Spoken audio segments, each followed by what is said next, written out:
how do you find that audience who would be most interested in your story and help your business? Nah, lady. Your video ads are a great place. They're a family of ad formats where you pay only... Hey, welcome to the MMA Podcast. Sorry about this annoying-ass ad that Ustream is popping up on me. There we go. I just closed it up. Yeah, smooth way to start the 29th episode. It's January 23rd, 2013. Big thanks to our listeners. Thanks to Lenne Hardt. She's going to be coming on in just a couple minutes. From Pride Fame, we got a bunch to break down, even though I got about 10 seconds to break it down now that I've been bullshitting. UFC on Fox rundown. We had a few pretty good fights there. Vitor Belfort defeating Michael Bisping. As always, we're going to be breaking down the week in MMA news. And we got that UFC on Fox card, the Flyweight Championship to break down. So let's do it.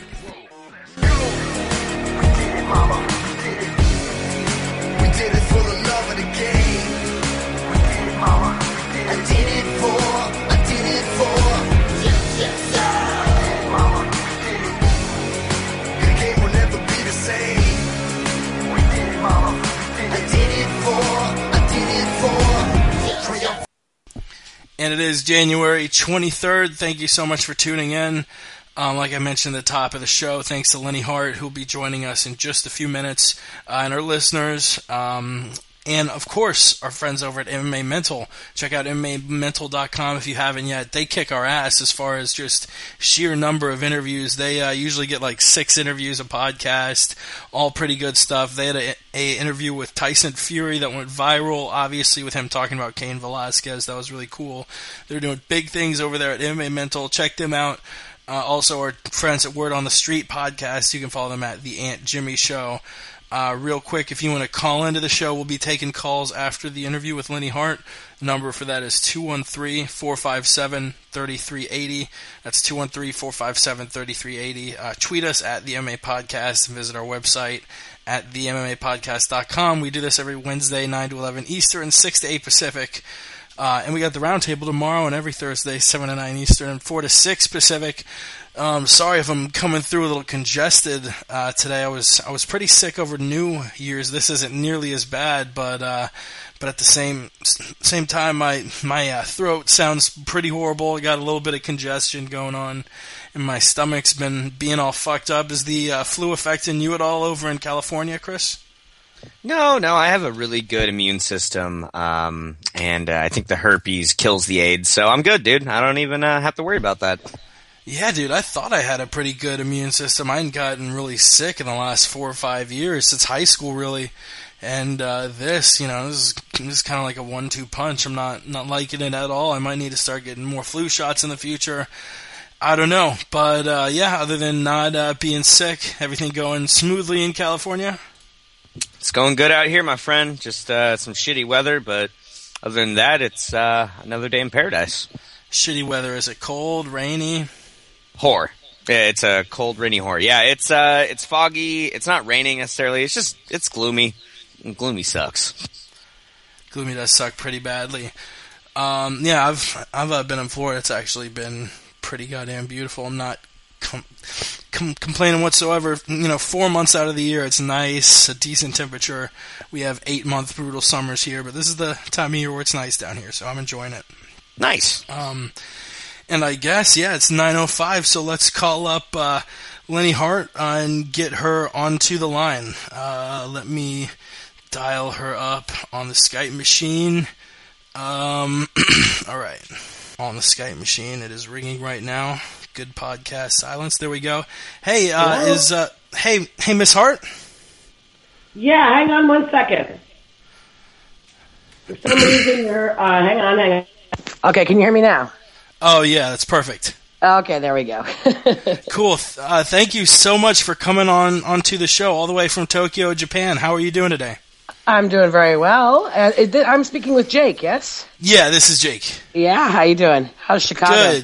Good. Actually, I just recently moved back from Chicago to Florida. That was the one thing I had to change looking at those questions. Oh, but, my goodness. You have a slightly different weather than what I expected you would have this morning. Different. Yeah, in Chicago, it's like 20 degrees. Here, we're doing fine at 60 or 70. It's perfect. Oh, perfect. And really quick, is it Lenne or... Lenny. Oh, my goodness. It's Lenne. Lenne Hardt. Lenne, all right. I thought it was Lenne, but I wasn't sure.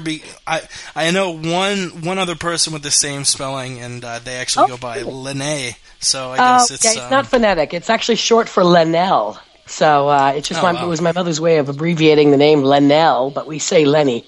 Yeah. Right. It's actually it's Irish, so it should be Lenne, but Lenny is easiest. Yeah. How is the weather over in Tokyo? Cold. We actually had another snow warning this morning, but it wound up not snowing. We had snow for the first time 2 days ago here, and it's stuck. It's stuck for a long time. It's not usually a snowy city. So Hey, Lenny, this is Chris, the co-host. I just want to thank you for coming on. I appreciate it. Huge fan. Been listening to you for a while, so thanks for coming on tonight. Appreciate it. No worries, Chris. Nice to meet you. Nice to sort of meet you. in a roundabout way, right? In a roundabout way. For sure. Cyber meet, I guess is what they call it now. Exactly. Before we get into your career, there's some big cultural gaps between what you would experience here in America and where you live now in Japan. Can you kind of walk us through the biggest differences between the two countries? Wow. Well, geez, that's it. To encapsulate it into a short interview is kind of difficult because there are so many differences. But I guess mainly I would say everything here is very clean, very safe, and always works. And having come most recently from New York, that's not always the case in the United States, depending on where you live. So safety is really something I really enjoy here. You can walk in the middle of the largest park in Tokyo in the middle of the night without no fear whatsoever as a single woman at night. And cleanliness, everything, as I said, is very clean. The Japanese are very, very, very, very polite, very, very polite. And I think maybe that has something to do with the fact that it's so safe. People are really sincerely considerate of one another here. So I think that's the biggest change I noticed when I came here. But, I've lived here half my life now. So I actually don't know very much about what America's like anymore, I suppose. I turned 25 years in Japan on February 8th. So that's fantastic. You tell me, what's America like? A bunch of fat slobs, and they're taking our guns away. But nice presidents. I like presidents. Yeah. As far as cleanliness and politeness goes, I don't know if the Big Apple's the city I would put number one for the U.S. That really had to be a culture shock, going from a place where people almost take pride in being brash and haughty to a place in Tokyo where everyone, even the top of the top, are all polite with one another. Absolutely, yeah. And of course, New York, when I left New York, it was the early 80s, I guess. I'm not very good at math. New York wasn't actually at its best. It wasn't showing its best face at the time. So, but both countries are great. I love the United States and I love Japan. I love living here, and I love the fact that I'm American. That there are some great things about that country. So, it's all good. Definitely, yeah. We looked it up and saw your entry in to Pride. It really seemed like fate. The way you got involved with Pride, got involved with mixed martial arts. For our listeners' sake, could you kind of walk us through that process of how you originally got involved with the sport?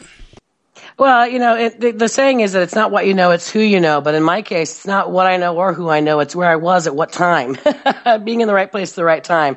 It is an old story, been heard lots of times, but I was called up 2 days before the Tokyo Grand Prix in 2000 and asked to be the English announcer for that event. I'd basically they called me up and said, "Are you doing anything in 2 days? There's some kind of boxing event. They want someone who's bilingual and won't be shy in front of 50,000 people." That's exactly what I was told. And I said, boxing. I don't know anything about boxing. And of course, at this time, even my agent didn't know it wasn't boxing. It was actually mixed martial arts. But yeah, hey, I'm free. And, I never say no. I always say yes to new opportunities. You never know where it's going to lead. And I'm obviously made the right decision there. Yeah. Just God, that must have been crazy from going from I think it's boxing, I'm not sure what it is, to being in front of a giant arena. What was it like? Was that your first time you had done a performance in front of a crowd that large? That large, it would have to have been. I never thought about that before, but I guess it would have to have been that large. Would have had to have been the first time. I had worked in front of really large crowds before, both as a voice actor, and narrator, anchor, or actress. In some form or another of the entertainment field, I've been in front of large audiences, and I think after a certain size, it doesn't really matter, because the right thing to do in a situation like that anyway is you don't think about the mass. You think about it should be personal. You should be sort of talking to one person in a way. So I didn't get nervous, but I was excited, really excited. And to tell you the truth, it didn't cross my mind during doing the job itself. I was most nervous about making sure I did my job right. I didn't really think about the size of the crowd, to tell the truth. Wow. So all of those calls, you probably with all those shows probably did over 10 million people in crowds. You never got nervous once doing all of those calls? Well, as I say, you worry that you don't want to make a mistake. You worry that you're going to do a good job. If there are unknowns will make anyone nervous in any situation. The first time I went skiing, I was nervous because I didn't know what I was doing. After the first time or the second time, once you feel like you kind of have a grasp of what's expected of you and what you can expect of yourself, you can proceed with more confidence. Anything new is always a little bit scary, but nervous because of the crowd. No, not that. I was a born show off. Oh yeah. So what you're saying is that it's calling Pride events, being the announcer was kind of like sex. First couple times you're a little nervous, then after that it's smooth sailing. Sure. Yeah. Funny you should mention that, because have you ever noticed when narrators, live events, they don't usually use these because they like to pick up the background noise. But sometimes if you watch people recording in a studio, you see an MTV and they show a studio shot or whatever, and they've got sort of this, it looks a little bit like an afro cover on the microphone. It's this black fuzzy cover on the microphone. And we call those mic condoms. So in a way, it goes around. It does, right? And the other thing we call them is sometimes there's a little screen in front of a microphone too. And we call those, because when you can pop your P, and if you pop a P when you're saying like people, it can really snap. I'm sure you guys know, working in radio here, working in your podcast, it's an unpleasant sound over the airwaves. So we put a little screen, literally like the kind of screen you might have on your back door in Florida. And we call those Papa Stoppa. and it means to stop the P. So I guess there is some correlation between sex and doing Pride. Sure. Why not? There you go. Hey, just a crazy analogy there. Those pop shields are key. We worked it in somehow, so don't worry, guys. We got it there. Oh, yeah. And as far as Pride goes, I myself originally got started with the UFC in about 2007 as far as watching it, being a fan. And eventually, I think a couple years later, I finally caught Pride, and I was so captivated by, just it was spectacle. It was ferocity. It was full of just crazy intense moments, not only in the locker room, but you doing your part and announcing them, coming out, plus the fights themselves. Pride had a litany of great moments. Are there any that really stand out to you as far as an event, or at least one fight that gives you the chills when you think about it? I get asked this a lot, and I'm really sorry. I'm sorry to say only that I'm not really sorry to say that I can't say that there's one event that stands out. I don't feel bad about that. I just feel bad for your listeners and for you guys because, you come up with these really great questions. But quite frankly, no, because I've been doing this with mixed martial arts in general now for 13 years. And it sounds like a cop-out, but I swear it's the truth. There are so many great moments. There is no one that you could say, well, this was the most fantastic moment, because new great moments are happening all the time. I can tell you about unique moments that have stood out, but not necessarily like the best fight or, the best fighter or, the most unusual thing that happened backstage. There have been several unique moments that have stood out because of their uniqueness, but not necessarily my favorite or the best, if you know what I mean. I hate to sound pedantic here, but I've been asked this before, and it's like, hey, what's your favorite fight? Who's your favorite fighter? I don't have a favorite fight. I don't have a favorite fighter. There have been certain things that have stood out.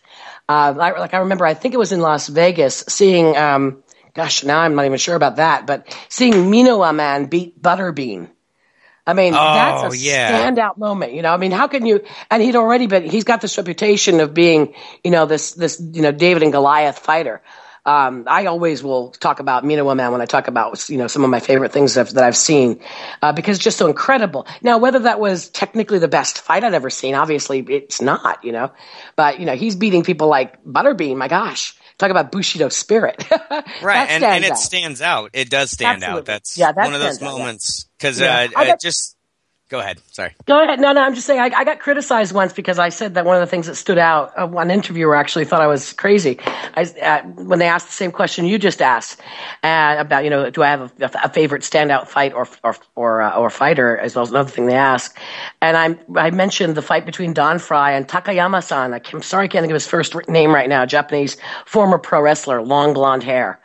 And he and Don Fry fought. And there's this very famous scene of they're holding each other by the nape of each other's necks and just punch into each other's faces. And he said, "Oh, so you really like the violence, huh?" I said, well, no, that's not it. This was a standout moment. You don't see this very often. Don Fry and Takayama-san, with each one has their hand in the nape of the other one's neck so that they can't pull away, right? And I don't know how many punches were flown straight into the face. Nose punches, one back and forth, back and forth, back and forth, back and forth. I want to say 50. It was incredible. It was really incredible. Now, did I think it was great fighting? No. But certainly, obviously I remember it. I'm talking about it now, how many years later? At least 9 years later. So, standout. Very standout. Right. And that is pure heart, pure warrior spirit, and as they say where you reside, pure Bushido. Now, kind of moving on past that, behind the scenes, the UFC is a well-oiled machine. Joe Rogan is famous for saying that it's like a traveling circus, but they really have things dialed down. I'm sure that Pride, the behind-the-scenes moments, you must have experienced some crazy things that our listeners would be interested in. So, I mean, kind of give us one moment or a breakdown of how it worked, because I certainly don't know how Pride was produced. So, could you kind of walk us through that? Okay, I have to say that Joe Rogan's not the only one who works for a well-oiled machine. I wouldn't compare Pride to a circus, but both Pride and Dream and ONE FC, who I'm currently working for now, and other organizations I've worked for, it's not that crazy behind the scenes. The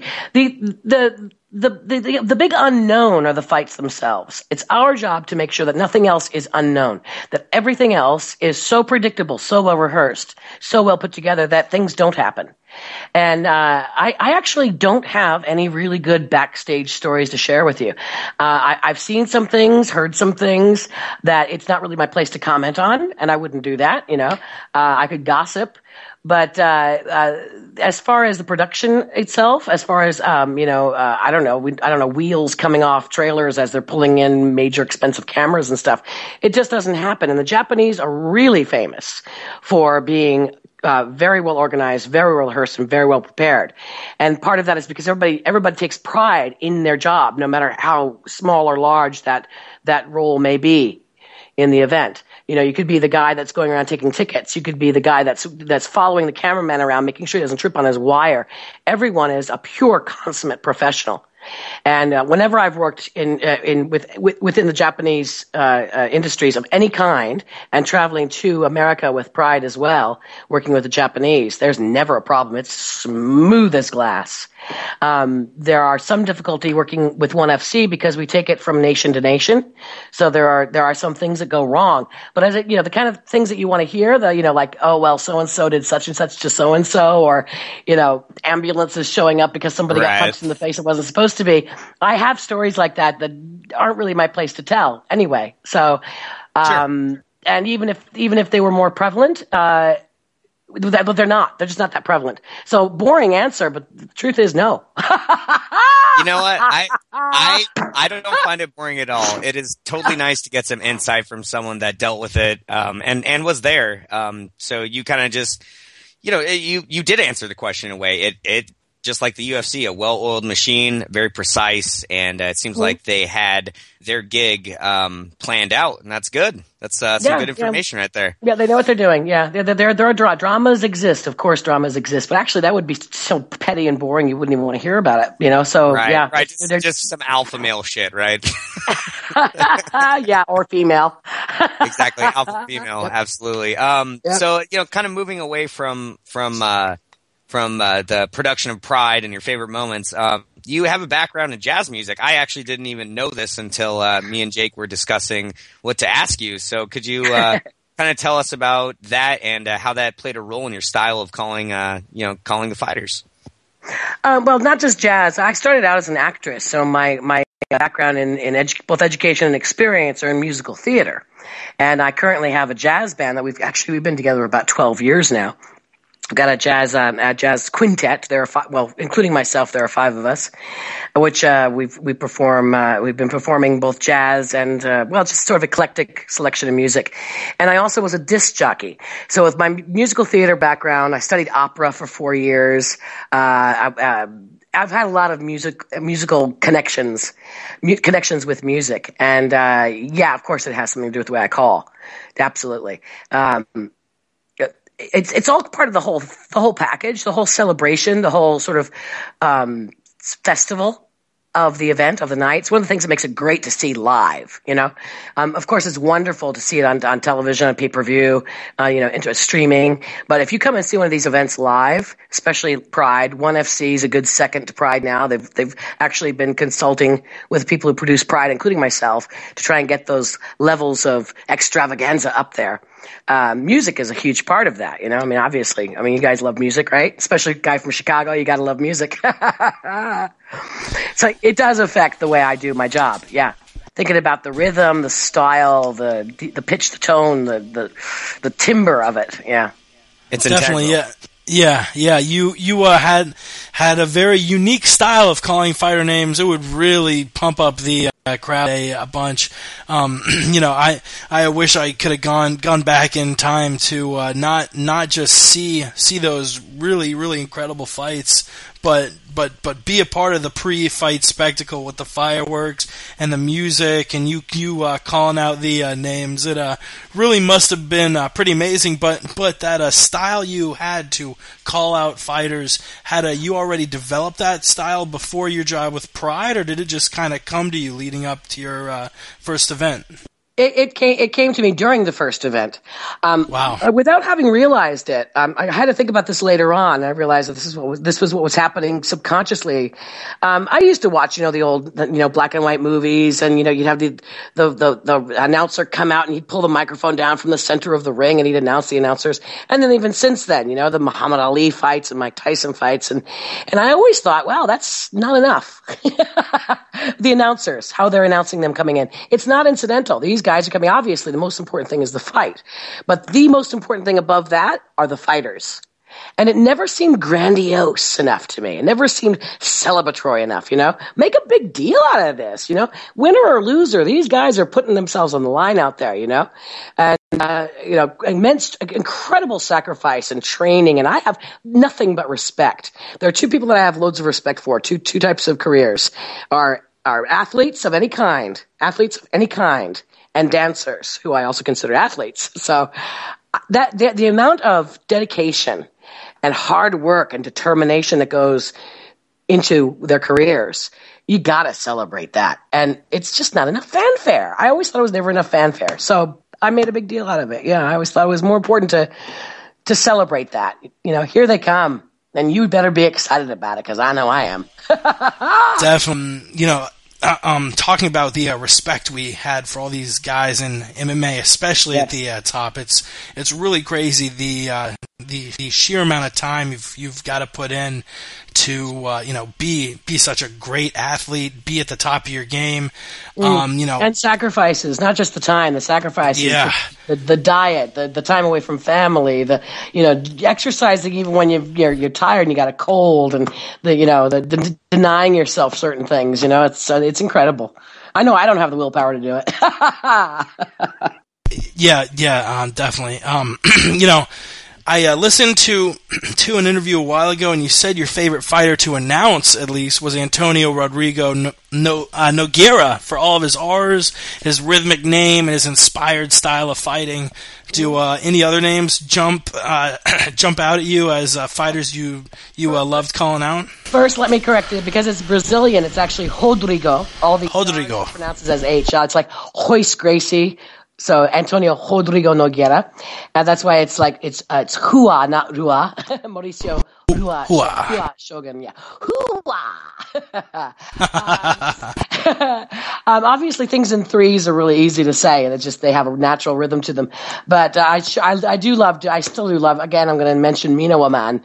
I love doing Mino Man, partly because I really like doing the Mino wow man. Gosh, can't think of any others right now. Krokop was always one of my favorites. And that partly comes from a combination of the Japanese and the English announcing. That I guess that's part of what makes up my style as I speak Japanese, is the Krokop. So it's the P at the end of his name. That's a lot of fun to do. Recent ones, I can't even think of any recent ones right now.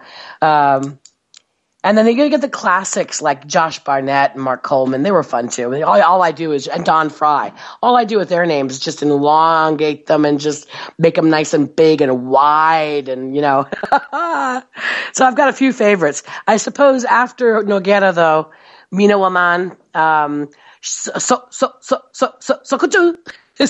is a lot of fun to do. And he loves it. He loves it. I remember one person commented on that afterwards in an article that, and she stuttered on Sokuju's name. And of course I didn't. I did it on purpose. Sokuju. He likes that one. That's awesome. Some are more difficult than others. Semi Schilt is a difficult name to call. A lovely guy, great fighter, great kickboxer. Hopefully I'll be calling his name more often as I get into more kickboxing events. But that's probably one of the more difficult ones, a Semi Schilt. That's a hard one.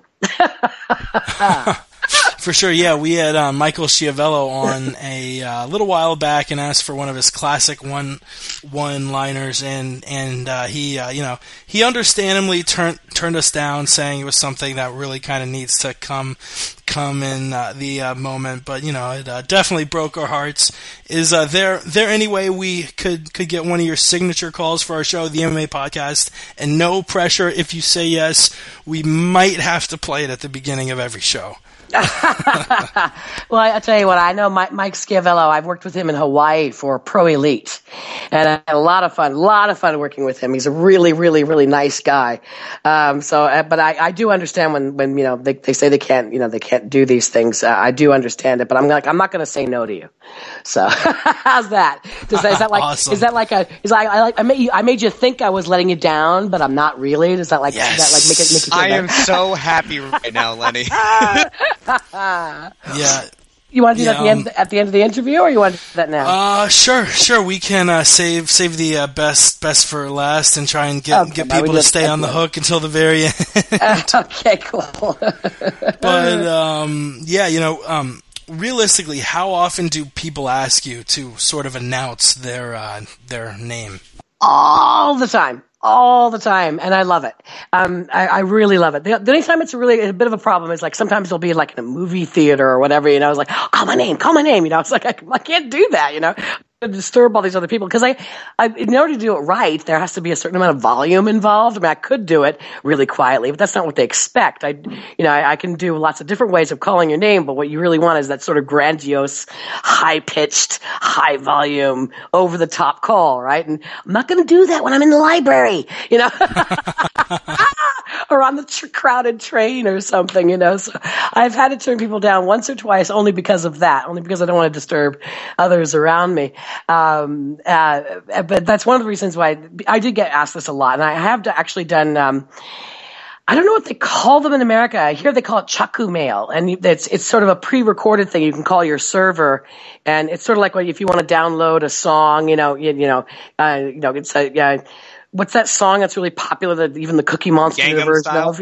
You call me later. Oh gosh, what's that song?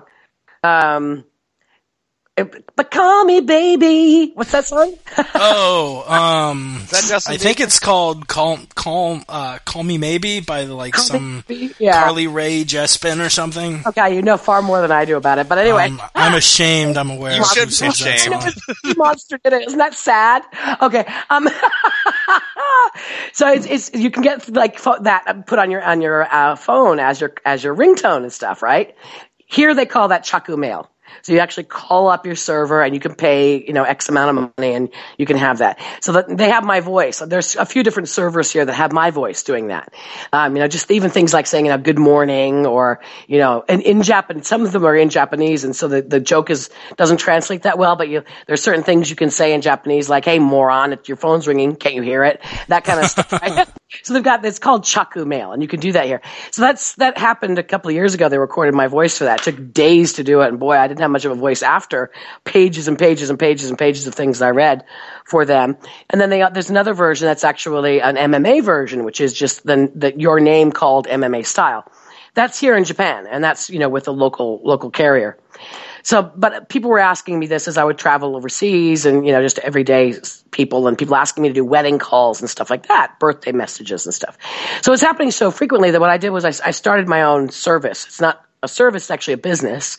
www.Lenne Hardt as one name, LenneHardt.com.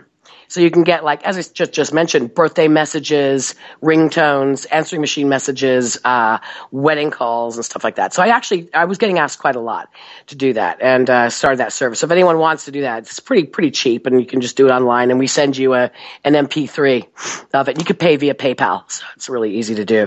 But I still get asked, and I'm like, if someone asks me, at a gig or on the streets or whatever, I just do it. I mean, I love it. I'm flattered. It's flattery for me. I think it's wonderful that people ask, like you guys. You really should love it, Lenne, because it's not only amazing and different, it's your own thing. But before I get to my next question, I for sure am going to go on your website and have a alarm clock tone in your name to wake me up every morning. Wake the fuck up now! That's the ones here in Japan. Good morning. So you sound like an alarm clock, right? So actually, recently on Facebook, someone said that they have they have a recording of me calling Alistair Overeem's name, and that's probably from the UFC Undisputed 2-3, whatever it is, the computer game, right? They probably recorded it off that, which is technically, by the way, illegal, but they recorded it. They recorded me calling Alistair Overeem's name and then put it on a loop, and they have that on their I don't know how, on their alarm clock, obviously on their smartphone, right, to wake them up in the morning. I said, wouldn't good morning work better? Because this guy's name's not Alistair Overeem, but it's obviously his favorite athlete. So I don't advise that people do that because that's I don't own that. The people who made the EA games own that recording. So, careful.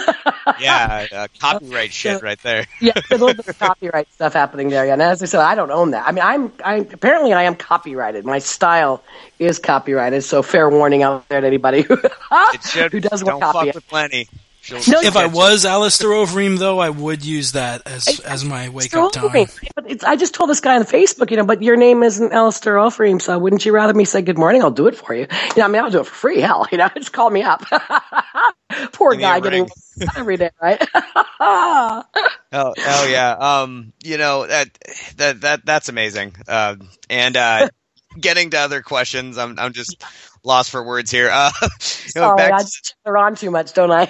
No, not at all. I love it. I dig it. It's amazing. The current state of mixed martial arts, it's really blown up. You have all these guys that are coming out and doing amazing things. John Jones has had a fucking amazing two-year span of just defeating champions. Anderson Silva is still undefeated in the UFC. Fedor has fallen from grace, but if you look at his career, he was pretty damn good. If you follow the sport, who would you put your money on for pound best fighter on the planet?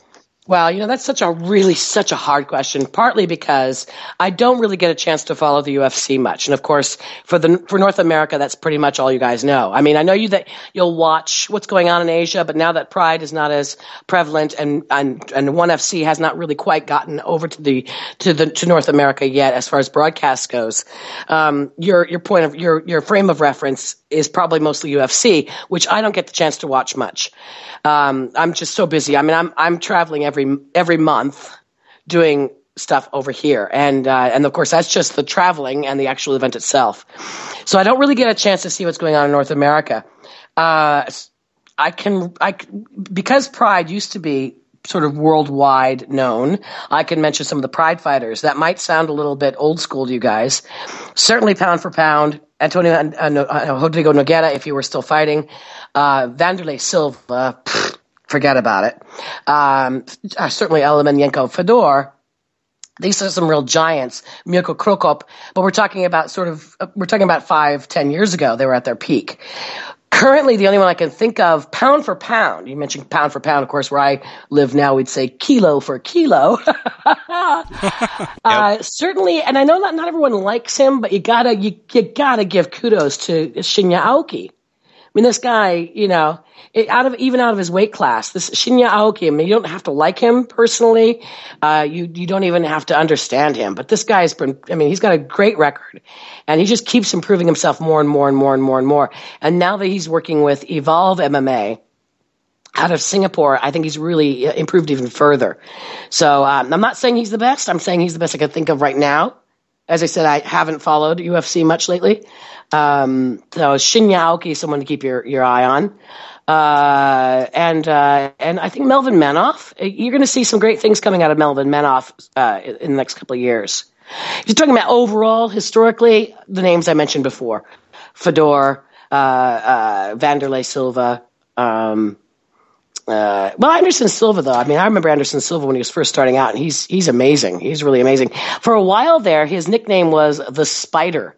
I gave him that nickname, and I remember I asked my director the day that I first called him the Spider, and I asked my director, "Do you mind if I say this?" Because it was a real last-minute decision. I was just about to call him into the ring, right? He said, "Yeah, cool, go ahead," because I thought he looked like a spider, right?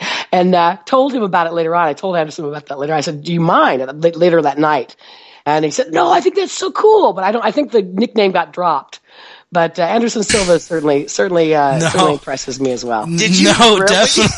That is absolutely amazing because most people would say the greatest fighter around now is Anderson Silva, and he's definitely still known as Anderson the Spider Silva. Is he really? Cool. Very cool. Hey, that congratulations, swear to God, Lenny. guys, I actually asked him later on, "Do you mind that I called you that?" The same night that I called him that for the first time. So that's definitely mine. Wow. I didn't know. That's very cool.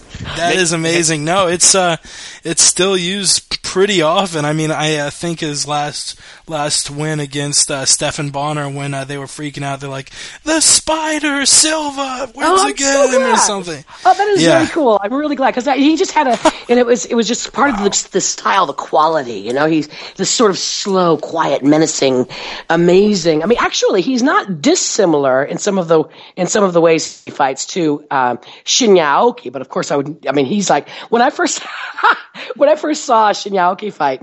Aoki Shinya, it's what they call him here.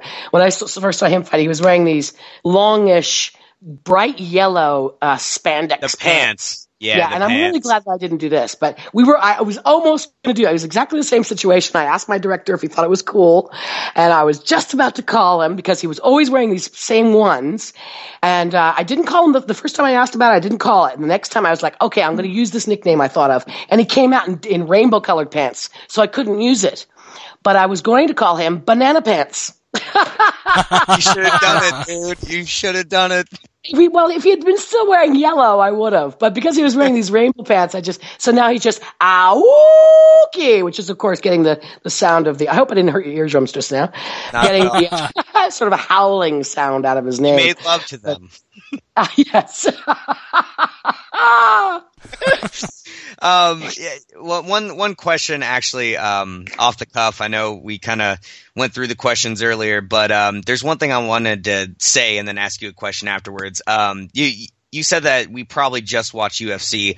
I myself have actually kept up with Dream as well as K1 until it kind of died out in Japan in late 2010. I really miss it. I really miss seeing that on I think it's HDNet, something like that. I think it's Access TV now. Yeah. Well, now it's Access. Yeah, you're correct. So I kept up with Dream. I kept up with K1. I was really big into it. I don't keep up with Deep at all because, I mean, there's really no way for us to watch it out here beyond some kind of mythical stream. Other than that, mythical stream. Yeah, you can't find it. But I really kept up with Japanese MMA, and it really does make me sad that we don't really have that kind of blooming as much as it did in the past. I'm a huge fan of Japanese mixed martial arts. As far as pride goes and kickboxing, it really is kind of a bummer that we don't have it anymore. What do you think would it take to get that to resurge and come back again? Because I want to see it. I'd love to see kickboxing again with all the greats on planet Earth. What would it take? I'm not so sure you're going to see specifically JMMA anymore. I mean, JMMA, Japanese MMA is what sort of created an enigma that is MMA, both in North America and now what is taking off in Asia. What you're going to see is an insurgence of Asian MMA, which will include Japan. I mean, the region has grown, the sport has grown, and it's not going to be exclusive to Japan. There are a lot of reasons why Japanese MMA declined, and certainly not the least of which was the earthquake and the economic downturn here. That had a huge effect. It's a cultural thing here as well. Many things, like I announced for the Japan Derby as well, the horse races and all. So which should have been like a month after the earthquake 2 years ago, and that got canceled. It's just out of respect for the thousands and thousands of people who lost their lives and thousands more who are still homeless, right? In up north here in Japan, and the bad economy. So you don't go out and just, and start, screaming at these big, huge festivals of celebration of athleticism and large gatherings of people at Saitama Super Arena. You have 50,000 people going there, right? People are still fans, but there's not going to be quite that same amount of exuberance a year or two after a huge national disaster like the earthquake, particularly during an economic crisis. So I don't know if or when you will see a return of JMMA at its peak in the past. I don't even know if you should, because what's happening now is it's becoming an entire region. And Asian MMA is huge and growing at an extraordinary pace. So, and of course that region itself also covers such a wide area of talent, as well as resources. So you're going to see some pretty promising athletes coming out of Asia. You're going to see some really unique styles. You're going to see part of what's missing, I think, sometimes in North America when it comes to mixed martial arts is that it's referred to as ultimate fighting. And you sort of lose out a little bit, I think, on the art, on the Bushido spirit, on the sportsmanlike behavior, on the not focusing so much on the violence, focusing more on the athleticism. That's one of the things I love about JMMA, and I'm really, really happy to say is exactly the same attitude when it comes to the broader concept of Asian MMA. So you're going to see some amazing things coming, and it's not, it's not like you don't need monopolies. We've got networks, we've got cooperation going on here. So you're going to see it furthering the sport rather than, one entity trying to dominate or one entity being better than another. So you won't have like, where there's pride and then there's all these like deep and shoto and all these other little guys who never really get, who, like stepping stones to get to pride. It's not like that anymore. There's this vast pool of talent and resources. So you're going to see some big things coming out of Asia. That was a real beautiful breakdown there, and I enjoyed it very much. That was very well put. Before we move on, and Jake gets back on the horn here, I just wanted to ask you if you think K1 is on the same level that you just talked about, because K1 is not mixed martial arts. It doesn't have mixed martial arts is the biggest booming and developing sport in the world at this point. Do you think that K1 is going to have a similar resurgence? Because I enjoy K1 just as much as I enjoy mixed martial arts, and I enjoy it more than boxing. And I would love to see it get back on the map. Do you think that we'll see a kind of like a phoenix rising for the ashes? Will we see a resurgence? Personally, K1 is a bit of a misnomer because K1 is actually a brand name, just as Pride and UFC and ONE FC are brand names. The sport itself is kickboxing. K1 specifically was kickboxing rather than mixed martial arts. It was kickboxing. There are some here in Japan say that the term kickboxing is actually a copyrighted term. I disagree. You can't copyright it. It's a dictionary term. So you don't often hear the word kickboxing within Japan itself. But throughout Asia, there's a difference between kickboxing and mixed martial arts, only in that kickboxing is limited to hello, kickboxing. Wrap your head around that one. I think that Glory World Sports and the Glory Sports International Group are going to be taking kickboxing to a whole new level. And that is very specific. It's, kickboxing is a really exciting sport.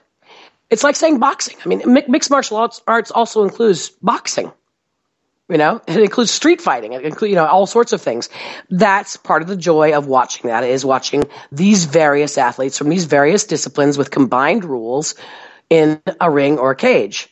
Kickboxing is more purist. It's a more distilled version, distill it down to one essence, and it's kickboxing.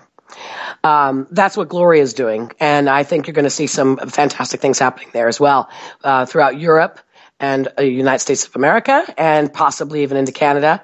And I do know that they have just recently joined the ONE FC network as well, so they're going to be around in Asia as well. So if you want to be purist and just say, I want to watch kickboxing, you'll be able to watch that with Glory. No, I totally get what you're saying. I totally understand the differences. I'm sorry, I'll re-specify here. I meant the brand K1 itself, because K1 itself had an amazing brand, and they really had something going, and they've been trying to figure out how to restart it in different capacities, and it's been in limbo since the end of 2010. So what I was asking is, do you see that? Recently. I don't see it happening, but that's, I don't know. I only hear the industry gossip, and from what's being the buzz going around is that there won't be a resurgence, but who knows? And as I said, this more cooperative spirit that's happening here in Asia could help it. I think, especially if Glory has helped Dream. They bought the New Year's Eve show, so we had the combined Dream 18 and Glory 4 event on New Year's Eve at Saitama Super Arena. That could happen if there's an infusion of technical support and financial support. It could happen. Who knows? I can't say I can't see the future. So I don't know. The buzz right now in the industry, I haven't really heard much about K1 having a resurgence. I do hear a lot about Glory. I do hear a lot about Dream coming back to a certain degree, at least. So kickboxing will be around. K1 specifically, it's anyone's guess as far as I'm concerned.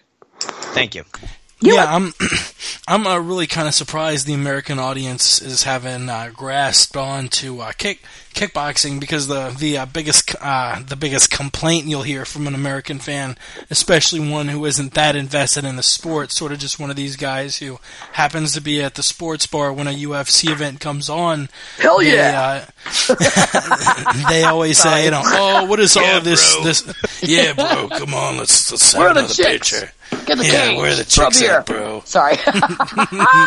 Yes. But most of them will say, they're grappling to too much. I don't want to see two dudes dry humping each other, et cetera, et cetera, et cetera. Like, you're not going to see any grappling in kickboxing. Yeah, it is really what these casual fans want to see. Okay, well, yeah. I mean, it depends. Okay, what do you want to do? You want to have entertainment or you want to have a sport? And different people want different things, and they're equally, entitled to what they want. If you want to see pure entertainment, you may not see as much integrity when it comes to who wins and who loses. If you want to see a really, purist sport, sure, they're going to be really boring times. That's one of the reasons why you need to sort of combine the two. And I think ONE FC is trying to do that. Certainly, Pride managed to do that. K1 managed to do it, where the no holding and only a certain amount of time on the ground for grappling. I mean, I remember when we got so many complaints for a while that because we let people grapple for too long in Pride. It took some adjusting, popularity and being able to perpetuate the sport and staying pure and true to the athleticism, it's a fine line, and you got to kind of walk that tightrope. I think UFC is very good about walking that tightrope, and well, let's say I think that they're very good at making it maintain entertainment quality.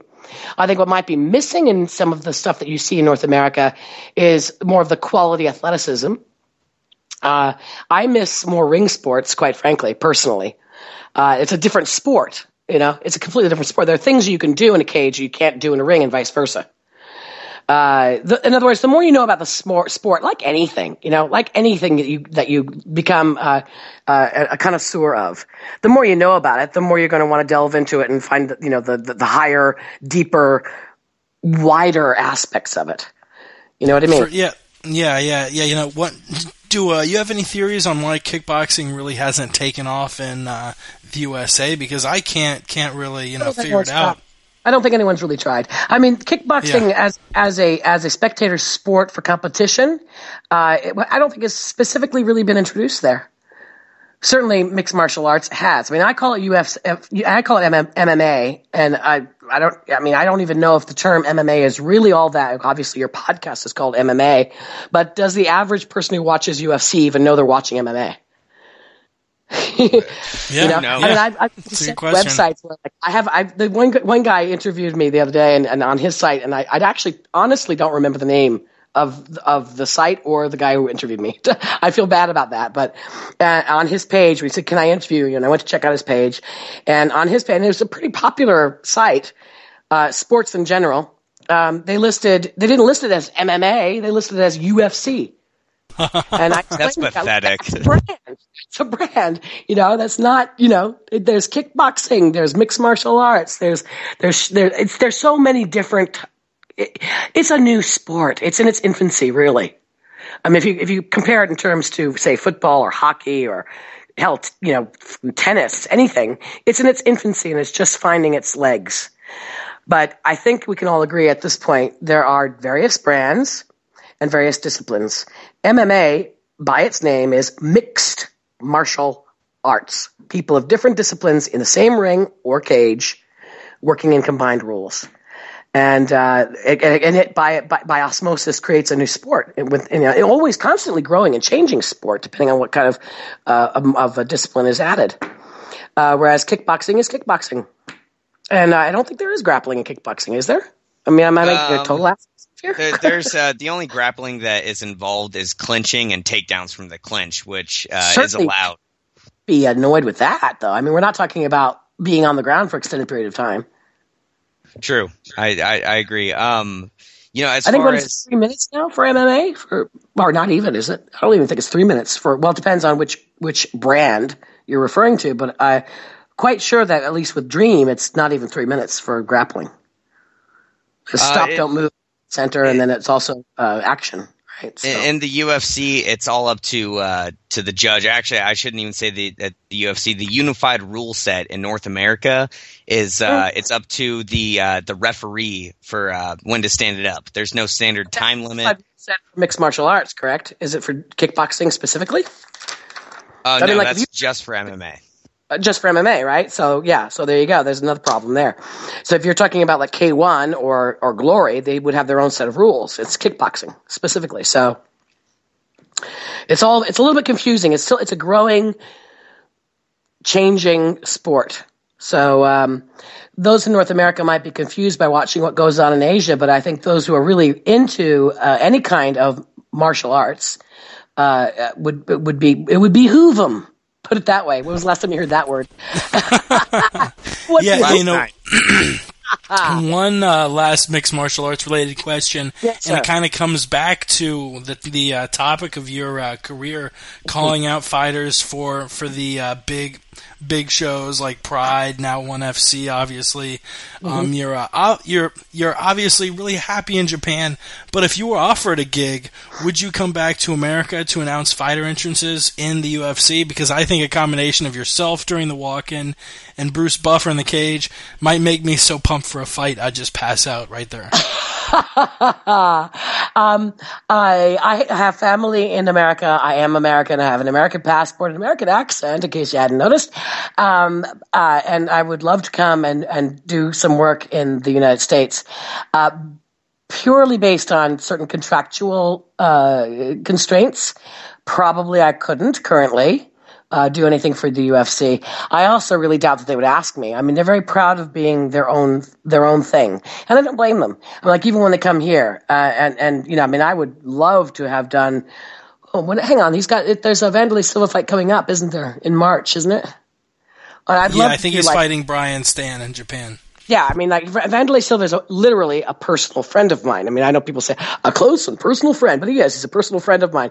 I would freaking love it, and the crowd here would love it, for me to do his entrance call. Even that, I would have to make sure is not against my contractual obligations I already have. There is, despite as much as across the aisle handshakes and people try to get along, there is a certain amount of tension between what's going on in North America and what's going on elsewhere. There's a lot of competition. I don't get involved in any of that, so I doubt very much that I would be asked. But there is tension. But if I were asked, I would try to be there, put it that way. I have nothing against the idea of doing it. I probably will be coming to the States with other organizations that I'm involved with. The likelihood of me working with the UFC is pretty slim, I think. I happen to, by the way, be a friend of and a big fan of Bruce Buffer and Michael Buffer. I think they're great. And Jimmy Lennon Jr. I think they're great. And Mike Ciavello, they're really cool guys, and we all get along. I mean, we're always like sending each other Twitter messages and stuff. There's no animosity or sense of competition or anything, as far as I know, between us. It's all about just the sport. So if the opportunity were to arise, and it would be okay with everyone involved and no hard feelings and no contractual issues and all, I would be there in a flash. There's the short answer that you were looking for. Yeah. Whether it was you just edit all the other shit out, okay? Whether it was UFC, Bellator, whatever, that would definitely be really cool to seeing you calling for domestic fight promotions. I would love to do it. I mean, and my style is very specific. I don't know how. I'm not. I'm very unorthodox. I'm not traditional, and I don't know how that would go over. But people thought it would. I know I have a lot of fans in North America, but I suppose some people would prefer a more orthodox style. Who knows? Put it this way, I wouldn't change the way I do it. Nice. You should not change the way you do anything. You're a one of a kind, and I'm glad to hear that you get along with all those guys. And if you actually made your debut here in the States, I'd be a huge fan of it. I think it's some change. Pride was in Las Vegas twice. Okay. So how about this? A resurgence. Yes. A resurgence. How about or my debut, say with my non promotion. Yeah. I've also done Elite in the States, and also legend fights, which I think is now defunct. But I've done Washington D.C., Las Vegas, and Hawaii. So it wouldn't be my debut, but I would love to. We would love to see you come out here and give some swag and some class, to announcing. That'd be amazing. We actually have one more question. Okay. It's kind of a serious one. Brace yourself. All right. This is very serious. All right. Okay. Some people, they like vanilla malt. Some people like bubblegum. Some people like chocolate mint. What is Lenne Hardt's favorite ice cream flavor? You were very kind to let me know that you were going to be asking this question so I could prepare myself. And I tell you, I did some research last night. Too much research last night. Short answer, I mean, like, basically, I know it's going to freak you guys out, but I'm a vanilla girl. Isn't that boring? No, we've gotten two or three fighters say vanilla. The same thing. I love vanilla. My second favorite would be maple walnut. I don't know if I've ever tried maple walnut. Maple walnut is like a nutty sweet thing. It's lovely. From Baskin Robbins, my father, God rest his soul, real hero, Air Force pilot. Oh, wonderful man. I'm looking at a photo of him when he was 18 years old, and he's in the Air Force, his Air Force uniform right now as I speak to you. Lovely man. Nice. Like that generation of guys, that generation, the ones who fought in World War II in Korea, and he was a wonderful man. Greatest generation. God bless him. God bless him, yeah. His favorite ice cream was maple walnut. And I didn't like it only because probably I liked it the first time I tried it just because Daddy liked it, But it is really freaking kind of awesome. You got to try it.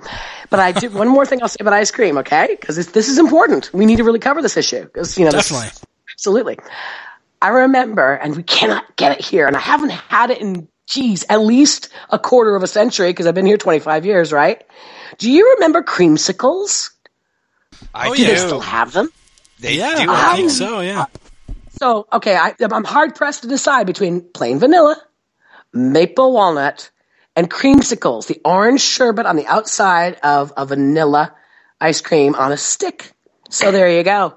I'll tell you what, I will FedEx you a box of creamsicles if in return you do an alarm clock announcement for me. Okay, cool. Deal. Well worth it, man. Although good luck having it be still cold when it gets here. Yeah, you got to pack it in dry ice or something. FedEx is amazing. My alarm clock call will not lose its heat. So it'll come just as hard every morning. Yeah, so oh, John, wait a minute, that's a bit skippy. Oh, sorry, skippy, that's Japanese. Skippy, that's a bit nasty, I suppose. Comes as hard every morning, and we're back to sex. Yeah, so morning glory. Okay. Now do you want me to do your tag call? Because now would be a good time to change the subject. Yeah. Well, no. Let's go back to ice cream. I have one more question. Are any flavors really popular in Japan that aren't very popular here? Green tea.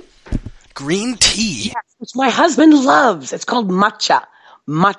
And I know that they have it in the States as well, but it depends on where you go in the States, I suppose. But it's really, really, really popular here. And I've tasted it. It's not as gross as it's actually not gross at all. It's pretty good. Matcha, green tea flavored ice cream. And my husband loves it. He's not a Japanese, he's a Kiwi. Got a New Zealander husband. He loves it. And I can appreciate it. I do appreciate it, but I don't like it. You know what I mean? Definitely. I'll eat it, but it's try it one day. It's one of those. It's like me. It's like polarizing. You either love it or you hate it. I'm gonna hunt that out, and if I'm ever at a place and they're serving it, I'm definitely gonna try it out. Restaurants, they serve it. In Roppongi, the nightlife district here in Tokyo is called Roppongi, and there was a restaurant here. It doesn't exist anymore, but it was everything garlic. And I swear to God, I'd never tried it myself. My husband, the adventurer that he is, did try it and said, whoa, it was interesting. Was garlic flavored ice cream at this everything garlic restaurant. So that's an exotic flavor that Ben and Jerry never thought of. That sounds amazing. I love garlic. I love garlic and I love ice cream. I wonder though, because green tea really does taste pretty decent as an ice cream. Again, not my favorite, but I guess it really kind of, if you think about it, why not? It's not like it would be like fried in butter or whatever, right? It's just the essence of garlic. I still don't think I would like it personally, but yeah, I don't know how I would fall on that. Thank you so much, Lenne. You've really been an awesome guest. You and Bruce, you and Buff are really in a league of your own as far as getting crowds pumped up and amped up. You can hear her calling fighters for ONE FC nowadays. Follow her on Twitter at Lenne Hardt. I actually looked up Anderson Silva's Twitter handle just a second ago. He's at Spider Anderson. So there you go. That is so cool. He's definitely reached out, and he is far and wide really thought of as the best fighter in the sport's history. So you've kind of put your 2 cents into a bunch of pretty cool things in MMA history. Thank you, man. Definitely visit LenneHardt.com too. You have any other plugs, shout-outs you'd like to throw out there before? Well, ONE FC will be in Kuala Lumpur on February 2nd, and we're growing exponentially. During 2013, we will have 1 billion viewers worldwide. So keep checking the ONE FC webpage for updates on how you can see what we do. We've got 12 events happening here in 2013. We're already working on 2014, and we've got 24 events scheduled so far for 2014. So this is a big deal. There's also some talk of Lenne Hardt going to Brazil and Lenne Hardt going to London, but we're still in some contractual talks about that, so I can't get specific with you about that. But check out the webpage for ONE FC's upcoming to Kuala Lumpur Return of Warriors. So there you go. Wow, yeah, we're really appreciative for you coming on and spending a little time with us. We were gonna say tonight, but it's about noon over in Tokyo, so I guess I'll say this afternoon. Absolutely, it's 12:16 here now. So yeah, yep. On what day is it? Thursday. Yeah, you're a day ahead of us too. The future, darling. I'm talking about the future. See, I know what's going to happen in the world because I'm talking to you from the future. Might as well be Mayan. Well, I guess we kept all of our listeners waiting for a little MMA podcast call. I swear, I've been really looking forward to this moment from the day we reached out. So I'm really pumped about hearing an MMA podcast call. Thank you so much. Thank you very much, guys. Are you still with us? I am still with you. Oh, yeah. Could you give us a MMA podcast call? I will. Okay, Thank you ready? You so much. Yes! Yep. You're listening to the MMA Podcast with Jake and Chris. Thank you so much. That was amazing. You cut that down. It was a bit long, I know. And my little 5-month-old border collie puppy is going, wow. No, we are going to. I'm taking down the time now so I can clip it out. We are going to play that at the beginning of every episode. Thank you so much, Lenny. If you weren't married, I would romance the shit out of you. Oh, darling, you know what they say? Variety is the spice of life. What is the plural of spouse? Uh-oh. Yeah, I'm a faithful girl. But thanks for the compliment. Thank you so much for coming on. And you were a really funny interview. A really fun interview. We'll definitely try and speak with you sometime down the road again. Thanks for hanging out with us. You take care, guys. Have a good evening. You too. Night. Bye-bye. That was a lot of fun. Lenne Hardt. Wow, we got a pretty solid call. Chris got to really announce his love for Lenne Hardt. It was all in all a great interview. Dude, I am in shock. Yeah, so I'm trying to jot down little timestamps and whatnot for the interview, but that was awesome. The MMA Podcast, you will definitely hear that at the beginning of every show from now on. I was actually about to say that was awesome. I started making the and then she goes ha ha ha, and I was like, oh shit. Dude, we have officially been deemed worthy of Pride Glory. We are worthy of Pride Glory. When I was restarting Skype and trying to get her back on, I was talking about the CB Dalloway versus Daniel Sarafian fight. We'll move on to that UFC on FX card. I was saying this really doesn't bode well for Sarafian. We had high hopes for him. We hadn't seen him in the UFC yet. He was supposed to be in that finale fight, but had to back out with injury. Put up against not even really a top 20 guy in Dalloway, and just kind of got handled. The crowd wasn't really happy with it. It was a back and forth fight. Sarafian obviously has some knockout power, but I agree Dalloway won that fight. What did you think? I totally disagree. I think that neither of these fighters can walk away from this fight being happy with their performances. They fought safe. They didn't fight for the fans, nor for excitement. I actually think that CB Dalloway did well in the later half of the second round. Otherwise, the first round was all Sarafian. Second round was kind of iffy. Obviously, a lot of takedowns and control by Dalloway. In the second round, I felt that Sarafian controlled the first 3 minutes. I've got Sarafian winning this fight. I don't think that he is a legit middleweight fighter. He needs to go down to welterweight, and I think that CB Dalloway was gifted a decision. Yeah, it was too close for it to really be that controversial either way it went. I figured it would be a split. Sarafian really was, as far as cage generalship and cage control, Sarafian won that hands down. But as far as effective, it's the 4 different keys are cage control, aggressiveness, effective striking, effective grappling.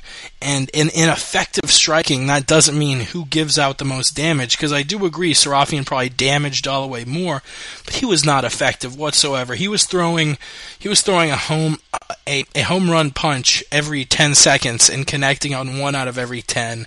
He was not accurate whatsoever. Dalloway was the more accurate striker. He did, almost as much damage. I'd say 80 or 90% the damage in half of the strikes. And as far as grappling, Dalloway obviously was able to get the top position more often than not, even though Sarafian was able to utilize sweeps and stand-ups a lot. Yeah, I totally understand what you're saying here. I agree 100%. I agree with your observation. That being said, I don't agree with the outcome of the fight. I think that Sarafian, even though he was missing with a lot of his strikes, he did more damage, and CB Dalloway kind of pulled a Demetrius Johnson against Miguel Torres. He got more takedowns, but he wasn't effective at all on the ground. I really feel that Sarafian in that last round, I've watched the fight twice, reversed, and he got reversed again by CB. But it seemed that Sarafian had more of a hunger to win that fight. So I definitely have Sarafian in this one. I know I'm, yet again, in an island of my own here. But I just don't think that he lost that fight. We spent a little bit of time with Lenne Hardt, so I don't really want to dote too much on the UFC on FX card. But let's move on to that Belfort Bisping main event. But sort of really quick to touch back on that interview. How wild was that spider thing we just went through? I mean, we were just talking about the greatest fighter in the sport's history. She's like, yeah, I gave him the nickname Spider. They don't still call him that, right? Oh, they do? Like, what? Are you kidding me? Dude, I am definitely surprised by it, but I don't know if she was fucking with us. No, to be honest, man, we break a lot of news and we get good interviews. We refuse to lose. We too legit to quit. Yeah, MMA Podcast, we basically get people on that want to talk to us, and we make them laugh and we make them feel comfortable. That's what we do. So, yeah, it doesn't surprise me, dude. True, yeah. God, that was awesome. She's like, oh yeah, that Anderson guy, they don't call him Spider, right? I thought that was... Is he still on a winning record? Yeah, is he still... Do you all know about that Spider Anderson guy? A little bit. But no, a couple people fighting for that middleweight shot against Spider Anderson. You can follow him on Twitter at that handle. Belfort versus Bisping. Belfort looking incredible. Knocking out Michael Bisping. Second round, a minute and a half in via beautiful head kick that wobbled Bisping. Then he took a top dominant side control position on him and just beat him down until the referee stopped it. Bisping was pretty gracious after the fight, saying he just got caught by a beautiful kick. Man, what a fight, what a kick. Belfort, he's back in the title picture for middleweight, yeah? Yeah? Yeah, bro. Yeah, no, it was a fantastic performance. Vitor Belfort has had a up and down career. Guy started at heavyweight, went to light heavyweight, now he's at middleweight. He's had definite ups and downs, and the thing that I take away from this fight is that Vitor Belfort looked stunning. The guy barely got hit. I think he got hit in the face 2 or 3 times. Other than that, he was pushing the pace, using kicks. For the first time, we have Vitor Belfort, the kickboxer, using front kicks, body kicks, leg kicks, head kicks. He looked amazing. Obviously, his time at Black House has not been a waste. So, absolutely, he looked amazing. I think beyond Dan Henderson, who fought Michael Bisping in 2009, he's the only guy to finish Bisping and look impressive doing it, taking 0 damage. Belfort is a scary motherfucker at this point. He did have a horrible fight against John Jones, but who doesn't? So, yeah, he looked amazing. Yeah, pumped up that pre-fight presser with Michael Bisping. I am ready! Going nuts at Bisping. I'm so dork. I am so dork. I am ready. And talking a little smack with our boy Chael Sonnen after the fight. They had a few barbs, but we won't dote on that as long as we got MMA to talk about. And yeah, we got Bisping coming off that loss, Belfort coming off that victory after losing that light heavyweight shot to John Jones. I guess we'll start off with Bisping. Who do you want to see next for Bisping? I think a lot of names popped up. He was talking a lot of smack about Alan Belcher and Tim Boetsch, if you don't remember. A fight against Mark Munoz might make sense. What do you think? Easy answer, Tim Boetsch. Tim Boetsch got finished by Costa Philippou at the last UFC pay-per-view, and Bisping just got finished by Belfort at UFC on FX7. Make that fight. Making, he was talking lots of trash, so that'd be a pretty good one. What do you think for Belfort? Really, I think 3 names are in the mix as far as the middleweight belt goes, and those guys are Belfort, Weidman, and Rockhold. Weidman coming over from Strikeforce, and obviously Weidman and Belfort, who've been doing work in the UFC. Rockhold apparently says he wants a fight against Belfort. We might see that made. Who do you like the most next against Vitor? I would enjoy that Rockhold fight. I don't know what to do with Belfort. If I was the matchmaker, there's no easy route to making a fight. I mean, Belfort's calling out a rematch with Jones. He wants to smash Sonnen. That's at 205. Belfort never looked good at 205, not once. He has never, ever looked good at the light heavyweight division. He needs to stay at middleweight and kind of build up a career there. And that being said, I have no idea, man. Rockhold sounds like a good move, but it doesn't seem fair to Rockhold that he's the Strikeforce champion. He has to come in and face Belfort. It does make sense. Belfort just knocked out Bisping, who's on a good run. Other than that, I don't really have any contenders that I would face him up against because I don't think that Belfort deserves any up-and-coming guys. If Belfort theoretically fought Rockhold and Weidman, you think he would win those fights? I do not. I think that... Neither one? Yeah, no, neither of them. I think that Rockhold is too well-rounded and Weidman is too strong. What about a fight against Chael Sonnen, who he actually was talking quite a bit of trash about after the fight? I like that. That's more evenly matched, absolutely. I think that Sonnen definitely has the tools to beat Belfort, and obviously Belfort has the tools to beat Sonnen. You think Sonnen's got the tools to either beat Weidman or Rockhold? I do not. I do not think that he has the tools to beat Weidman because of Weidman's really strong wrestling career. But I think he could actually beat Rockhold. True that, yeah. So you think Weidman essentially is the best middleweight in the UFC? Ooh, contender-wise, yeah. Yeah. So. Yeah, after Anderson. Yes. True. Well, I guess that finishes up our UFC on FX breakdown. You want to get to the news, my friend? And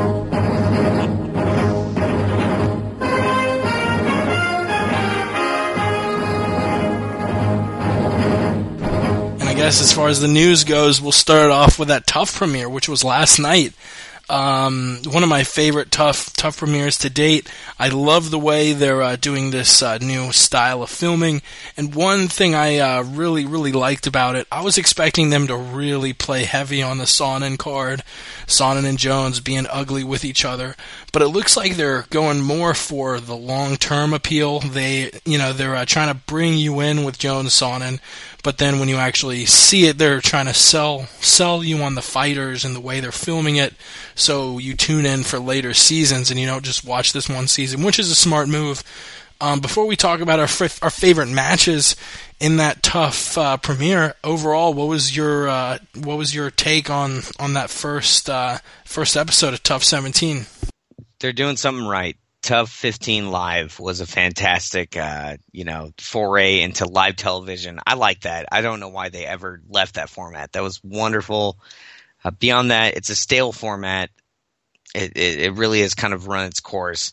And to have this new season, TUF 17, it looked great. The way they filmed it, they had amazing camera shots, as well as getting inside personally to each fighter, where they were in their hotel rooms, and you have their girlfriends, their family, their kids there with them, and they watch the fights as well. I think that is the move. They finally figured out how to make TUF apply to the general public here.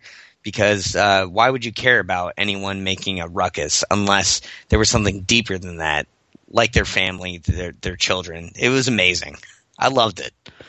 Yeah, and we saw a lot of guys. I'm really looking. I saw a lot of guys.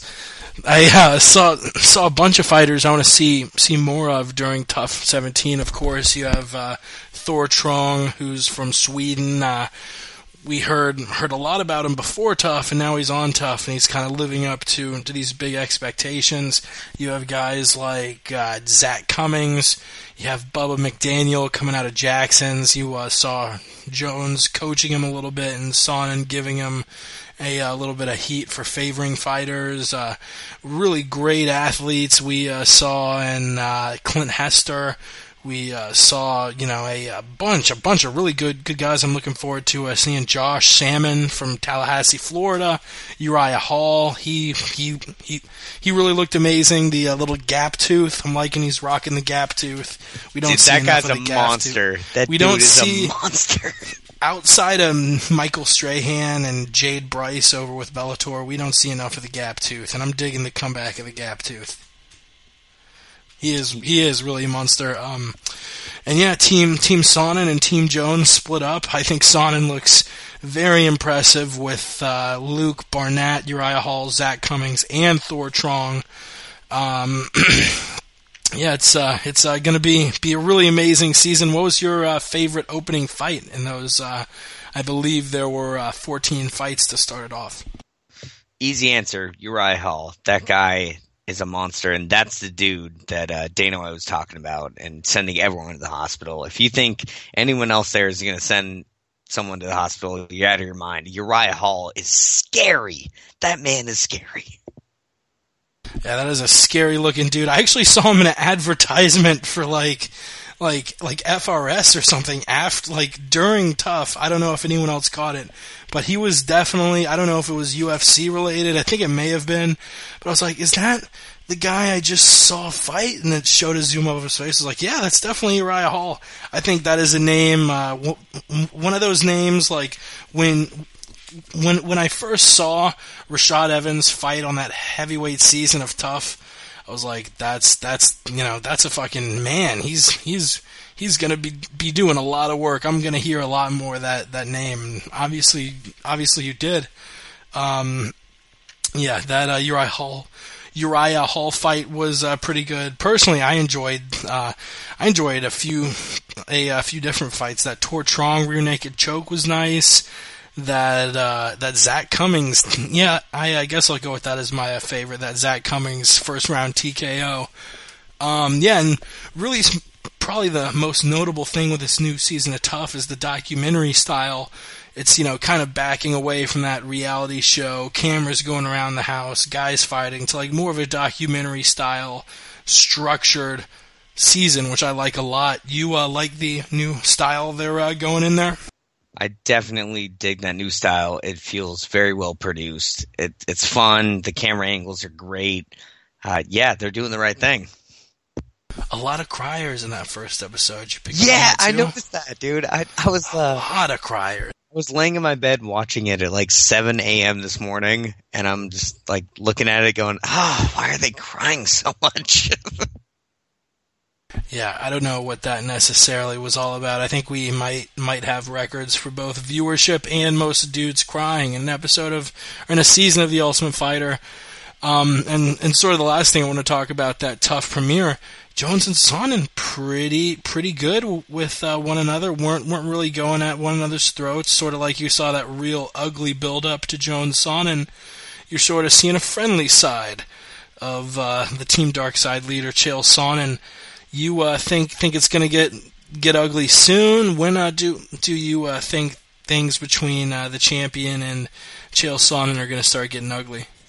I really don't think it's going to get ugly at all, to be honest. Really? No, I think they're going to have their barbs at each other and get in each other's faces, but it's never going to get physical. It's never going to get close to physical. They're both consummate professionals, and I don't see it turning up like Rampage versus Rashad or, Bisping versus Miller. I think Chael Sonnen is going to roofie John Jones's whiskey and coke at practice. And Jones is going to break through a door in week 2. That's what I'm guessing. And of course, by the amount you laughed, I could tell you really enjoyed that joke. Speaking of Sonnen, though, Mike Dulce saying Sonnen weighs 240. He's going to be stronger than Jones. You believe that? I don't. I think Jones is scary strong. I think he's the strongest guy in the 205-pound division. Sonnen might be one of the strongest, but I don't think he's going to be as strong as John.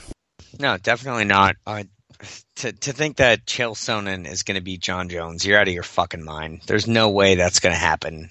John Jones is a phenom that has beat 5 consecutive former current champions.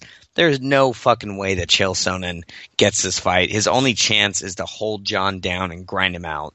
That's not going to happen. John has never been taken down in his entire career. I do think that John Jones will get taken down by Chael Sonnen, but it's going to be against the cage and a quick little takedown. He's not going to get slammed. And I think that John Jones will finish Chael Sonnen within 3 rounds. He will finish Chael Sonnen. Maybe we've got a little discourse on that. I'm going to pop open the phone line and see if anyone disagrees. Yeah, I mean, so you think there's absolutely 0 chance Sonnen wins? 0. I am 100% what if, concerned. Yeah, really, Sonnen's only chance is via decision. I don't think many people think he can submit John Jones, even though Vinny Magalhaes said he could, or obviously, knock him out, which we haven't really seen. Sorry, I'm trying to tweet and talk at the same time, and it's coming out pathetic. I don't think really anyone thinks Sonnen can win the fight. Even people, win the fight via finish. Even people on Chael's hardcore legion of fans. John Jones, Sonnen not only is not known for finishes, John Jones has never been beaten or finished. We can talk about that bullshit loss against Hamill, but obviously that's not really much of a finish, as he was beating up Matt Yushchenko. But yeah, I think he has a small chance. It looks like word on the street just retweeted us there. Fuck, so here we go. So we got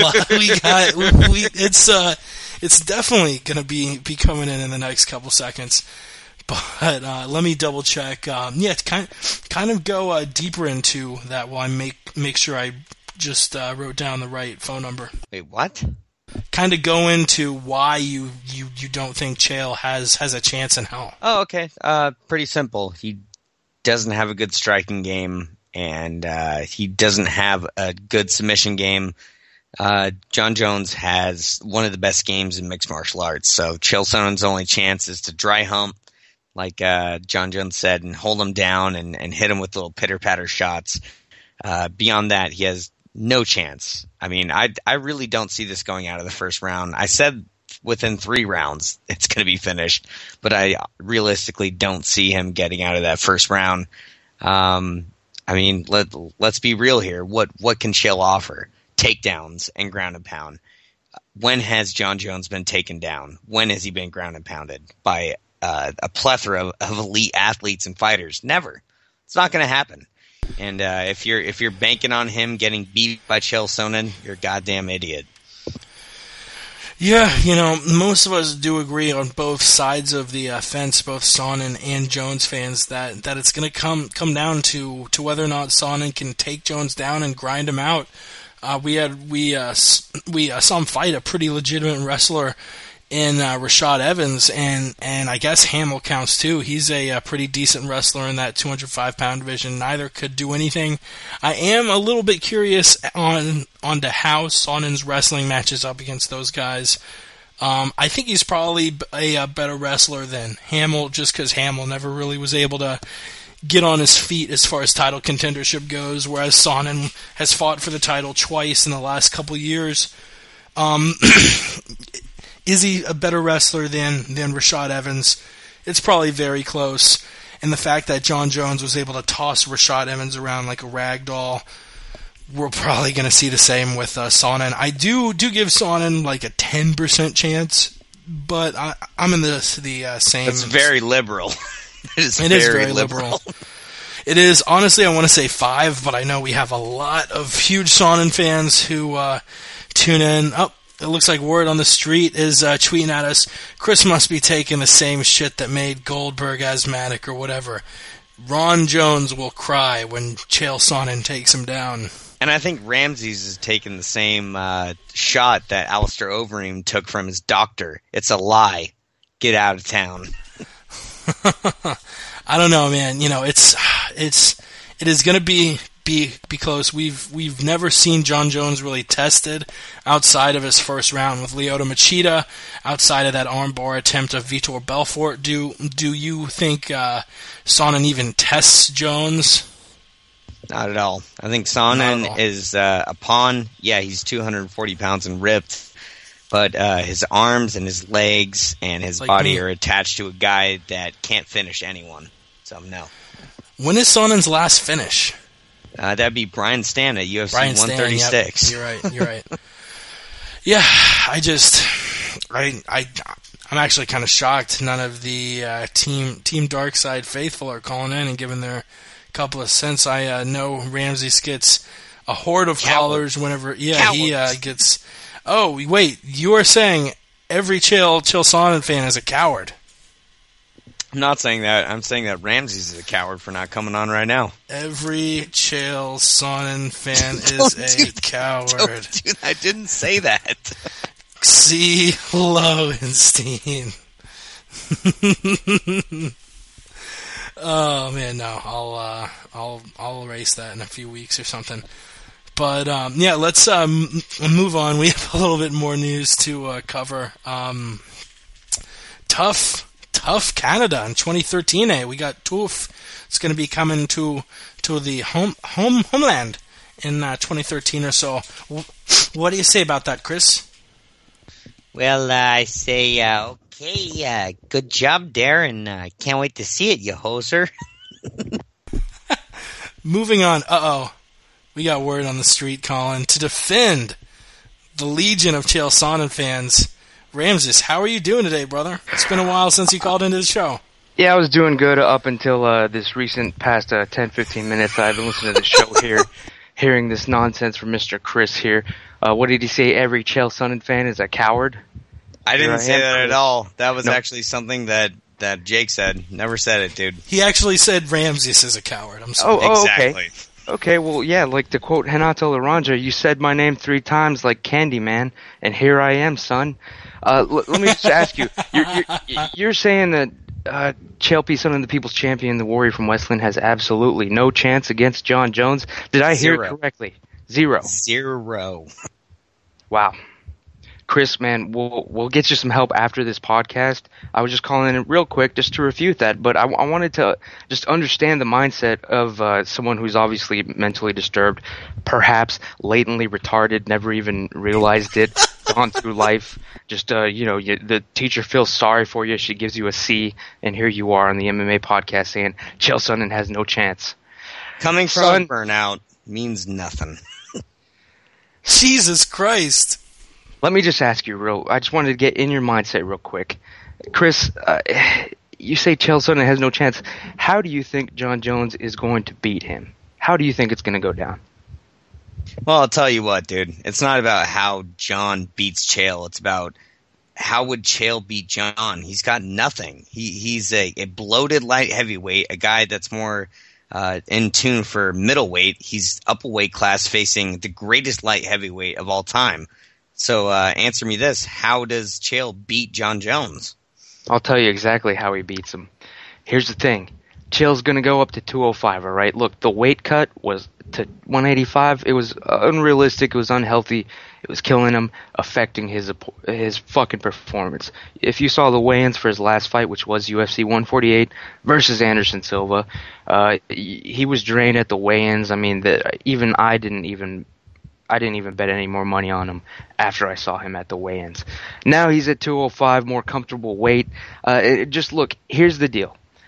John Jones. Weaker. Oh hell no, man. Oh no, the juice is loose. Let's get that straight here. He's got the doctor's note and everything.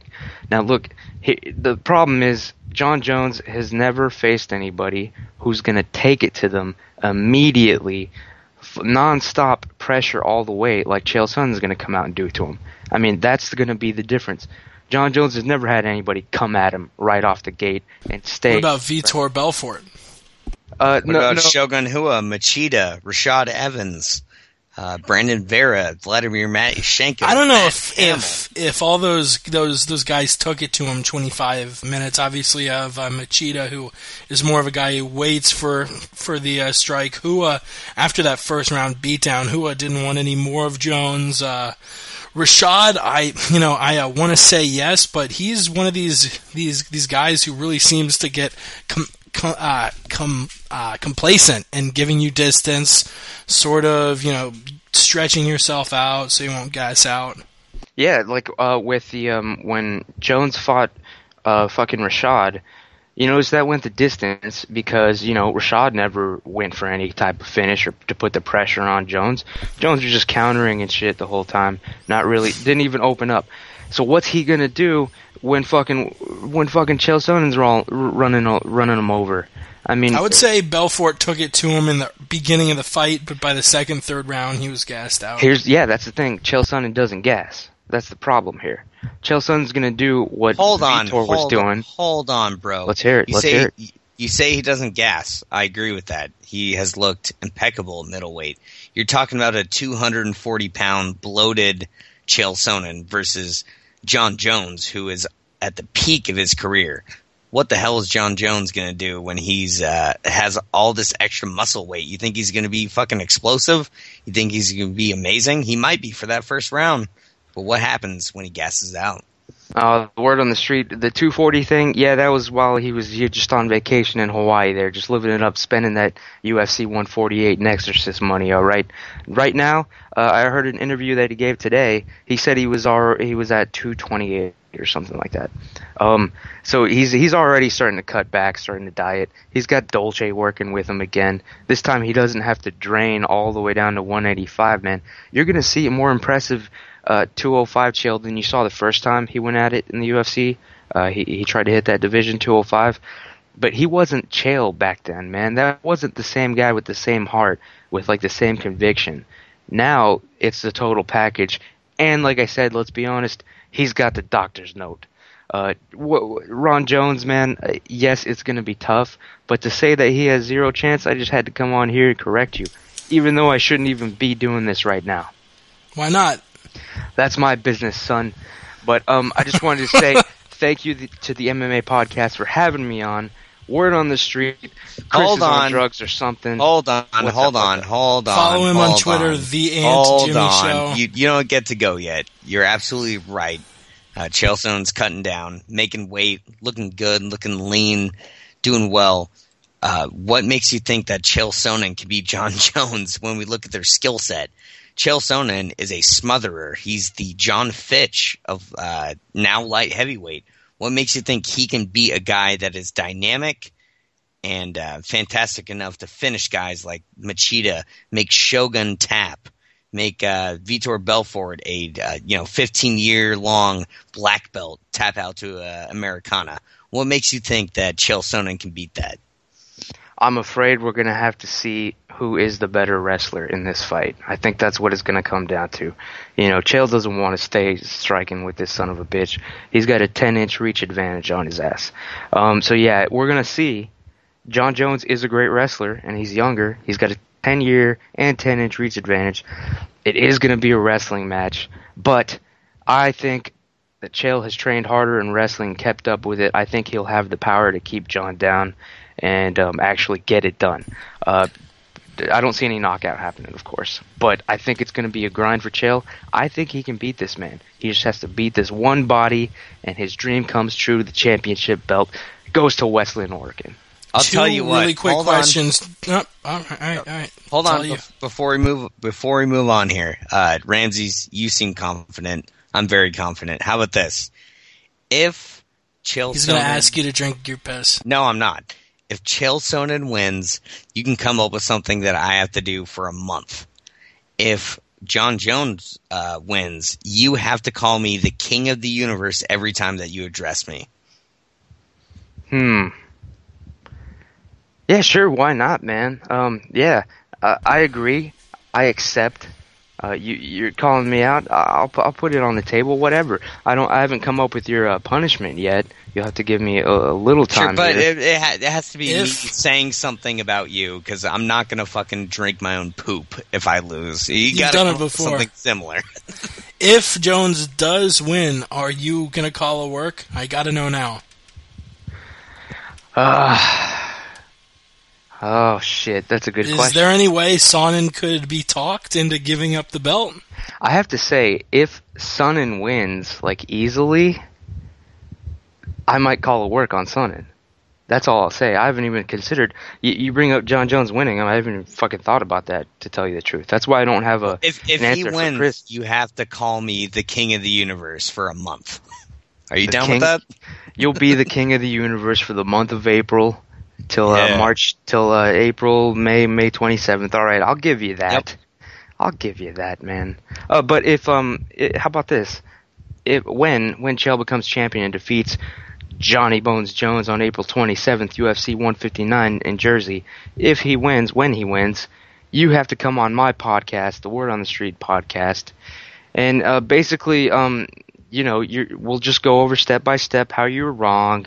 I'm saving the tweets that were put out tonight from the MMA podcast, calling people cowards and whatnot. You'll just have to eat those words. We'll break it down. We'll go over everything you said here. I'll post clips of this show right now where you're just breaking down How about this? your stupid predictions. How about this? Zero chance. Agreed, because that's how strong I feel about it. Agreed, sir. And when you call me the king of the universe, you can't just say you're the king of the universe. That's too simple. You have to go into a 5-minute diatribe about how I'm awesome, I'm good looking, I'm better looking than you, I'm smarter than you. You can't just in case Chael does win and and Ramses goes back and pulls these clips, give us a couple more ridiculously shaming and hateful comments about Sonnen and his fan base. Me? Yes. I have no issue with Sonnen and his fan base. Oh, now he's changing his tune. No. I think What's he gonna do?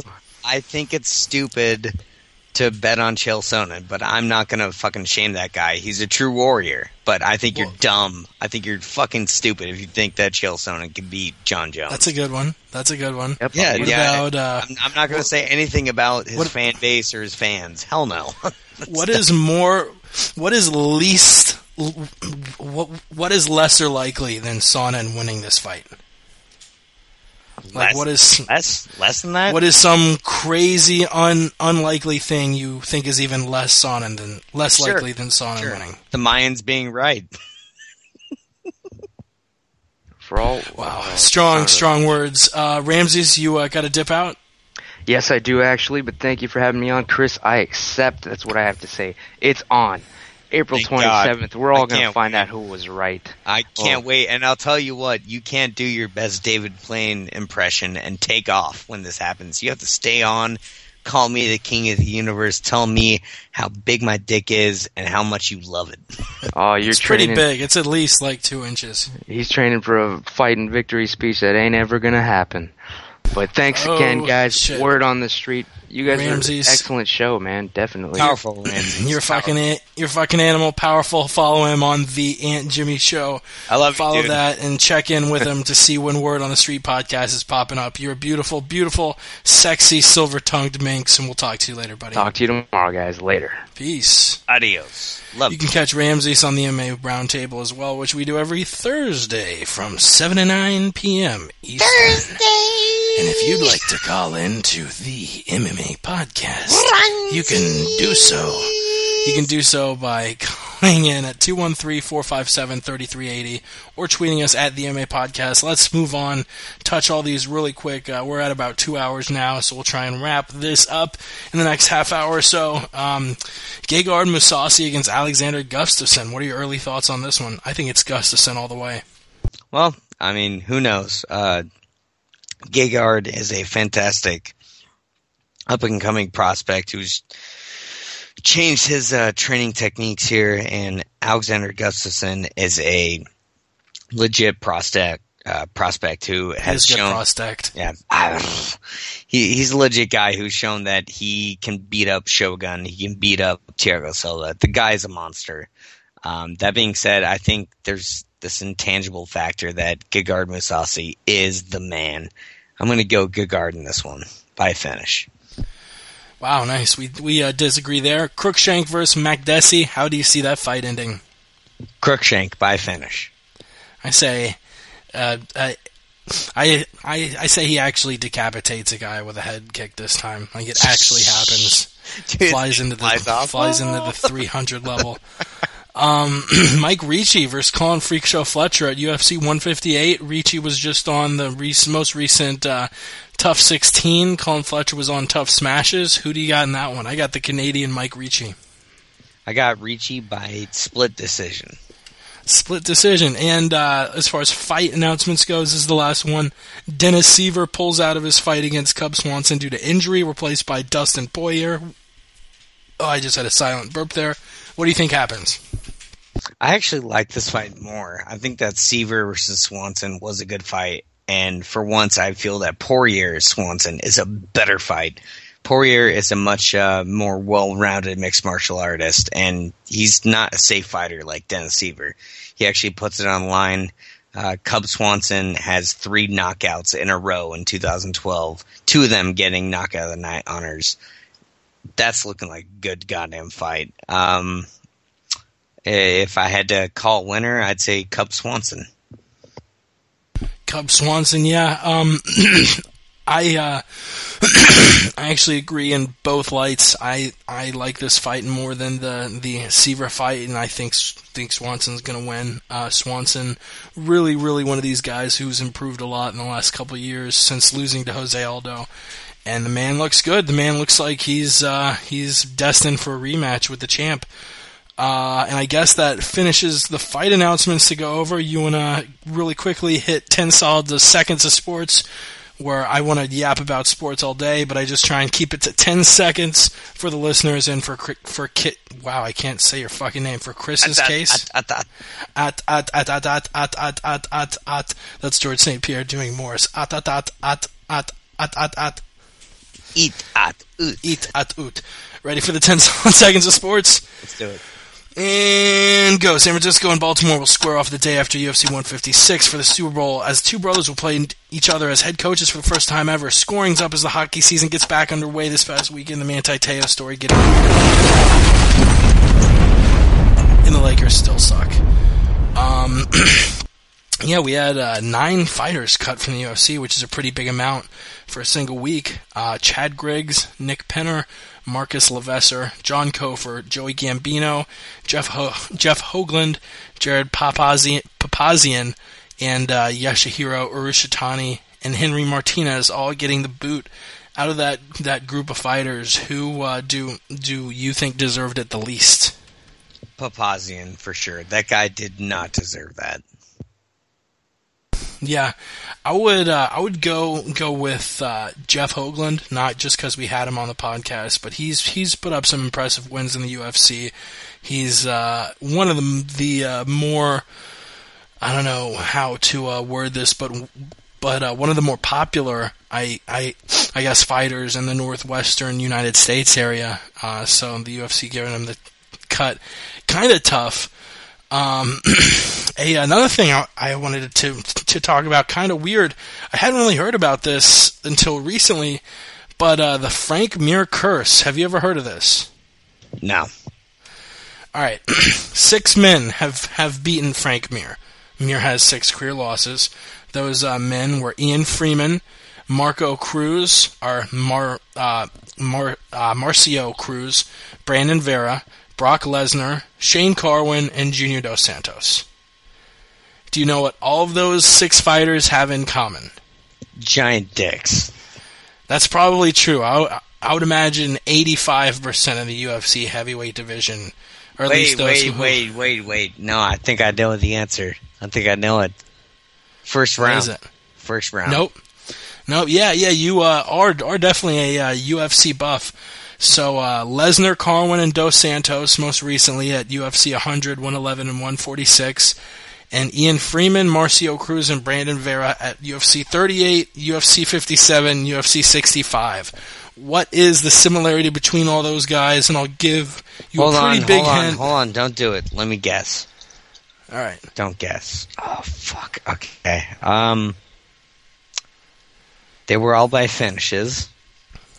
I'm not sure about that, but go ahead. Oh, fuck. Okay, all by finish. I'll give you one hint. Sure. It's not necessarily about that one fight, and actually you are right. They are 6 knockout losses. They aren't all necessarily have to do with that fight. It has to do with what happened after the fight. TKOs. All of them lost their next fight. Oh, shit.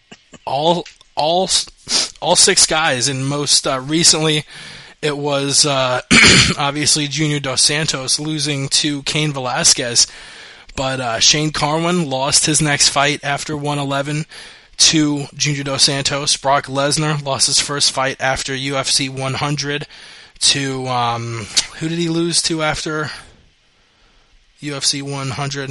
Cain? Was it Cain next? Yep. It was. He fought Cain Velasquez. Oh wait, no, it was Carwin after that. Maybe this is incorrect. Huh. Yeah. Wow. MixedMartialArts.com fucked it up. Brock actually won the one right after Shane Carwin, but then lost to Velasquez. Either way, the Frank Mir curse. Do you think it'll affect Daniel Cormier? Nah. You don't think so? Nah. No. Yeah. I really think Cormier is one of the best pound for pound fighters in the UFC. Really. Bellator recap and preview. You want to touch on Bellator really quick before we break down this UFC on Fox card? You there with us? Did you pass out again? No, I'm here. What's up? Let's go over Bellator really quick before we touch on this UFC on Fox card coming up. We had the first fight card of the season, their first card ever on Spike. You had Mikhail Zayats and Jacob Noe, Emmanuel Newton and Jason Lambert winning those light heavyweight quarter final bouts. You had a couple champions retain their strat, and Pat Curran and Michael Chandler. What did you think of those fights? I liked them. I think that Bellator is doing a real good job, and can't wait to see what they do in the future. Michael Chandler versus Rick Hahn. Both of those. I really think Curran and Chandler are two people who could really hang for the strap. Maybe not win the championship, but at least be in the running perennially for the championship. You like people this good being over in a third, or not really a third tier, but a second tier division like Bellator? Well, I don't think it's second or third tier at all. I think that what we have to look at is like how would you actually approve of a new division, and Amasu versus what's his face here? Ben Askren. Exactly. Amasu Askren, like, do you really want either of those guys in the UFC? I want to see, even though Askren is legendarily a boring fighter, I still want to see him in the UFC, because if he is good enough to defeat a Jake Ellenberger, if he's good enough to defeat a Martin Kampmann, I want to see him in the UFC. Do I think he has a chance against either of those guys? No. So I don't really necessarily, I'm not that excited to see a guy like Askren, but guys like Curran and Chandler, they are exciting guys. Chandler, that was a beautiful second round submission he locked in against Rick Hahn last Thursday, I guess it was. Yeah, I agree. Like, Ben Askren, fuck that guy. Like, I understand a lot of people say, well, he's good, he does well enough, but I'll tell you what, that dude is worse than John Fitch. He just lays on people and gets wins. That's not what the fans want to see. That's not what I want to see. So I think Bellator, they do have some good prospects, like Ben Saunders, a guy that left the UFC, and he's looking like he should come back. Carl Amasu, a guy that is facing Ben Askren, tomorrow night. I think that guy has more promise than Ben Askren. Yeah, we're going to see a few cool fights. We're going to see Douglas Lima on that card. We're going to see King Mo come back and fight Przemysław Majsala. I don't know how to pronounce that Polish guy's name, but yeah. And Bellator really kind of taking a step up being on Spike, and they are now definitely the number 2 promotion in the USA, at least. I would argue they're the number 2 promotion in the world. I can't really think of any promotion. There are definitely a lot of people out there doing a lot of big stuff. You got Invicta.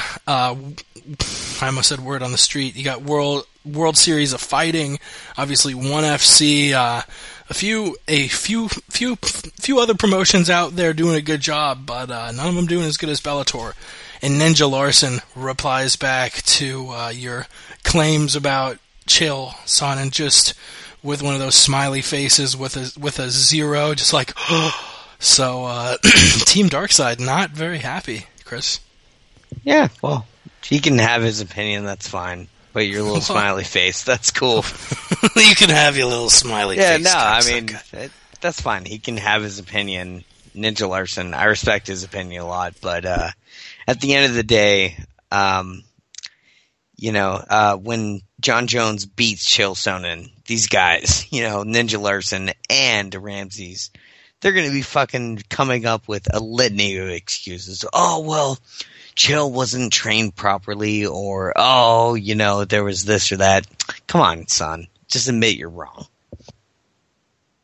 Powerful words coming from Chris. If any Dark Side followers want to call in and dispute what he's got to say, we had Ramses call in. The number's 213-457-3380. Skype us at the MMA Podcast. Not too much more to go over tonight, just that UFC on Fox card. Actually, a lot of fights I want to touch on, though. The first one being a light and heavyweight match. Ryan Bader, back coming from losing Lyoto Machida at UFC on Fox 4 after his wins against Quentin Jackson and Jason Brills, facing Vladimir Matyushenko, who's also coming off a loss to Alexander Gustafsson a little more than a year ago. I see Bader being the stronger, faster, quicker fighter, better wrestling. Stand-up wise, the janitor can do a little bit of work, but I see Bader in this all day. What about you? Bader all day, son. Matyushenko is the janitor, but the only guy that's going to be doing cleanup is Ryan Bader. Hey, yo. A couple other fights you got, and these are all on the prelim cards on FX. The main four will be on Fox. Clay Guida making his featherweight debut against Hatsu Hioki. I'm really surprised this is on the prelim card. They're both a couple of very equipped featherweights. Who do you got in this one? I got the cop and the Clay Guida. I got Hioki all day. Clay Guida is fucking boring, and he sucks. And Hioki is dynamic and has a great skill set. I got Hioki, unanimous decision. Chris Lowe coming in hot tonight, coming in with hot takes. I just think the way Lamas was able to manhandle him around, that really took a lot of stock out of my Hatsu Hioki value. So I don't know. We will definitely see. I think either way it'll be close, because Guida wasn't known in the lightweight division for having that much prowess on the ground. So maybe Hioki can take him down and take advantage of that a little bit. And another one I'm surprised was on the prelim card, but I guess it's such a stacked card. You got to have a few on the prelims that are pretty good. And Matt Wyman versus TJ Grant. I think this is one of the more underrated fights in the lightweight division's history, because these are two of the most underrated lightweights in history. Wyman and TJ Grant are both beasts. Both of them on win streaks. Grant coming off wins against Roller, Prater, and Dunham. Wyman coming off of wins against Danzig and Sass. Both of these guys really good. The winner is going to be in the top 10 of the lightweight division, whether you like it or not, and is going to be facing a top contender. TJ Grant, Matt Wyman. Who you got? I got TJ Grant. TJ Grant is a good choice. Guy is super well-rounded and a savage, but there's something about Matt Wyman in his current state of fighting. I got Matt Wyman, second round finish. Yeah, Wyman tapped out Paul Sass in his last fight, which impressed a lot of people, as Sass is known for being a really, really spry guy with jiu-jitsu. A alumni of the Tough 5 season will definitely. I think both guys are going to have lots of fights in the UFC. We've already seen TJ Grant be in 9 or 10. I think the same thing goes for Wyman. And I think both these guys are going to have very long UFC careers, maybe even almost 20 fights. I mean, these are two very good guys. I would almost think of them as gatekeepers. Chris says, BRB, break it down yourself. So, damn, I will break it down myself. So that's what I see happening in that one. And then we get into the main card, a featherweight match between Eric Koch and Ricardo Lamas. I mentioned Lamas a second ago. He's the guy who really manhandled Hatsu Hioki, which I think of Hioki as a top 5 featherweight. And the way Ricardo Lamas just had his way with Hioki, that really says a lot. Eric Koch, another one of these guys, he actually got a title shot against Jose Aldo before he had to back out due to an injury. Koch hasn't fought in a long, long time. Let me check here really quick, but it's been, I think, over a year and a half since Koch's last fight. Wow, yeah, Jesus. It was in September 2011. It was a decision victory against Jonathan Brookins in New Orleans at that Shields Ellenberger UFC fight night. Koch is one of these dudes. He's 13-1, has only lost to Chad Mendez. Since that, he has 2 wins in the WEC and the UFC. His 2 wins in the WEC were sort of against nobodies. In Francisco. I really apologize about my throat tonight. I'm just not feeling it health-wise. And Bendy Casimir, sort of no-names, the guys he fought in the WEC and the UFC, his wins against Jonathan Brookins and Rafael Asunciao. Both of these guys, Coke and Lamas, looking very good, both sort of at arcs of their careers to this point. I have Lamas. I think Coke, looking at his last wins, I think Lamas poses a much different threat than Rafael Asunciao and Jonathan Brookins. If Coke hadn't ended that Asunciao fight so quickly with a punch, I would have been interested to have seen who would, fight a better 3 rounds. I think that would have been really close. Who do you lean towards in Coke and Lamas? Well, like you said, Coke is a fantastic mixed martial artist, but Ricardo Lamas is on a huge win streak. Dude just beat Hioki. Hioki is fantastic. Hioki has the skill set to be one of the best in the world. Ricardo Lamas has striking, wrestling, and octagon control. Eric Coke is unpredictable. That being said, I give Ricardo Lamas the edge in this fight. Definitely. The next fight is going to be a lightweight fight.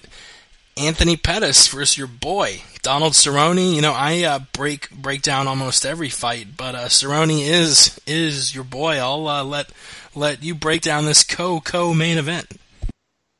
Yeah, I appreciate that.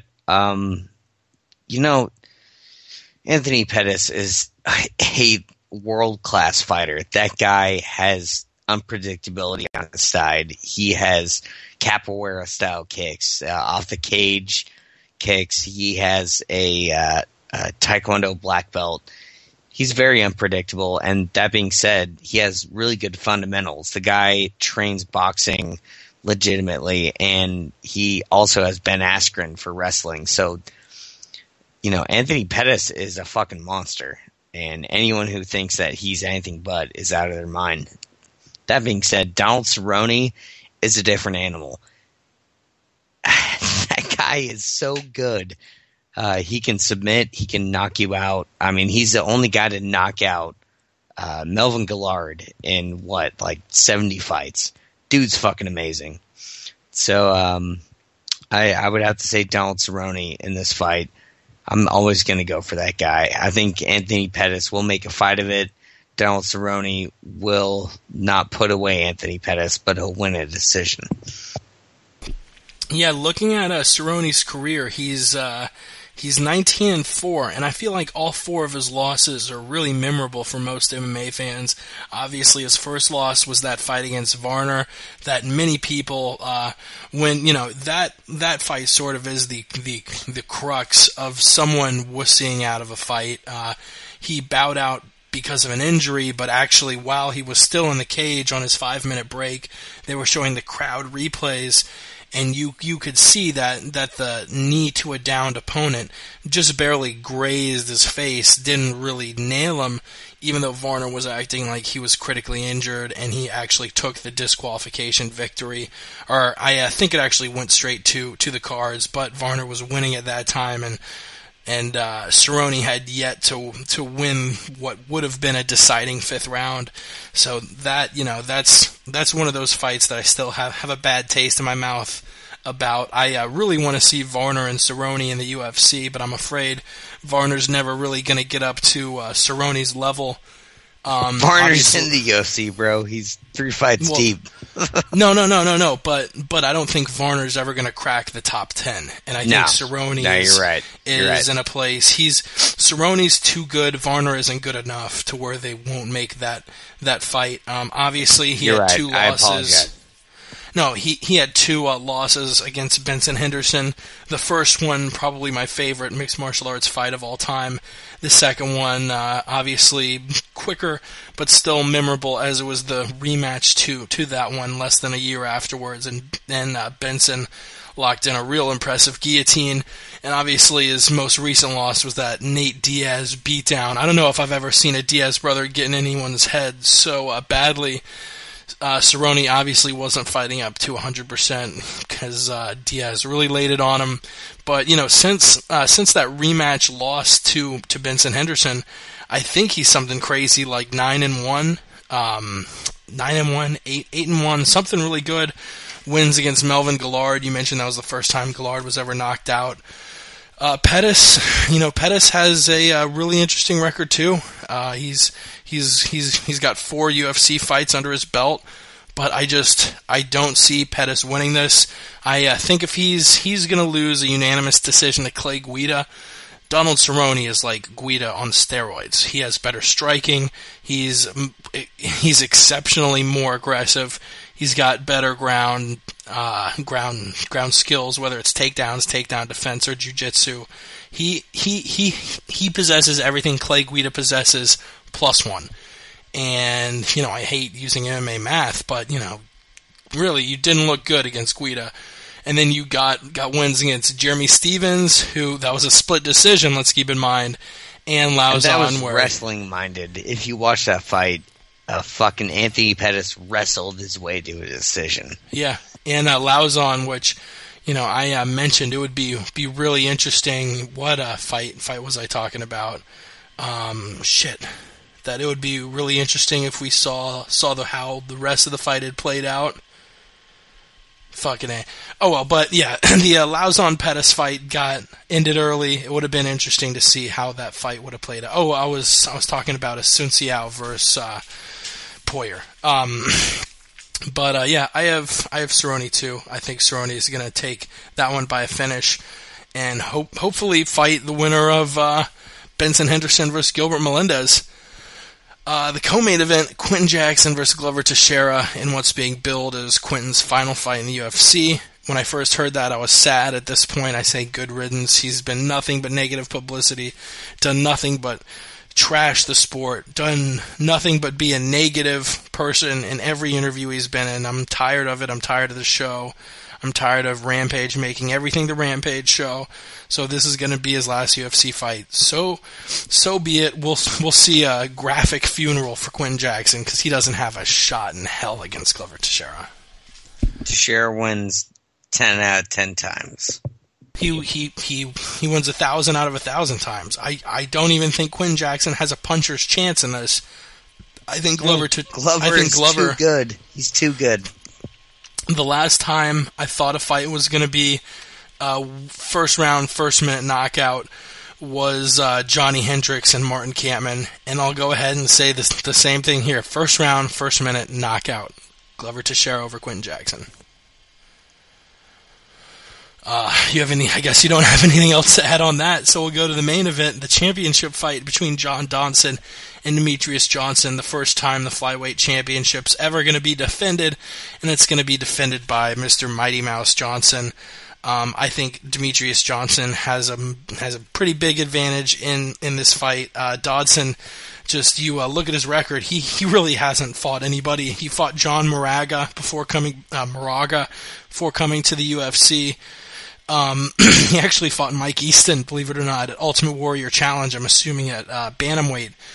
But yeah, fought T.J. Dillashaw at the Bantamweight Tough finale, beat him. Tim Elliott, Jussier De Silva, definitely a guy, the only flyweight of note he's really defeated, but I think most people can agree he's at the tail end of his career.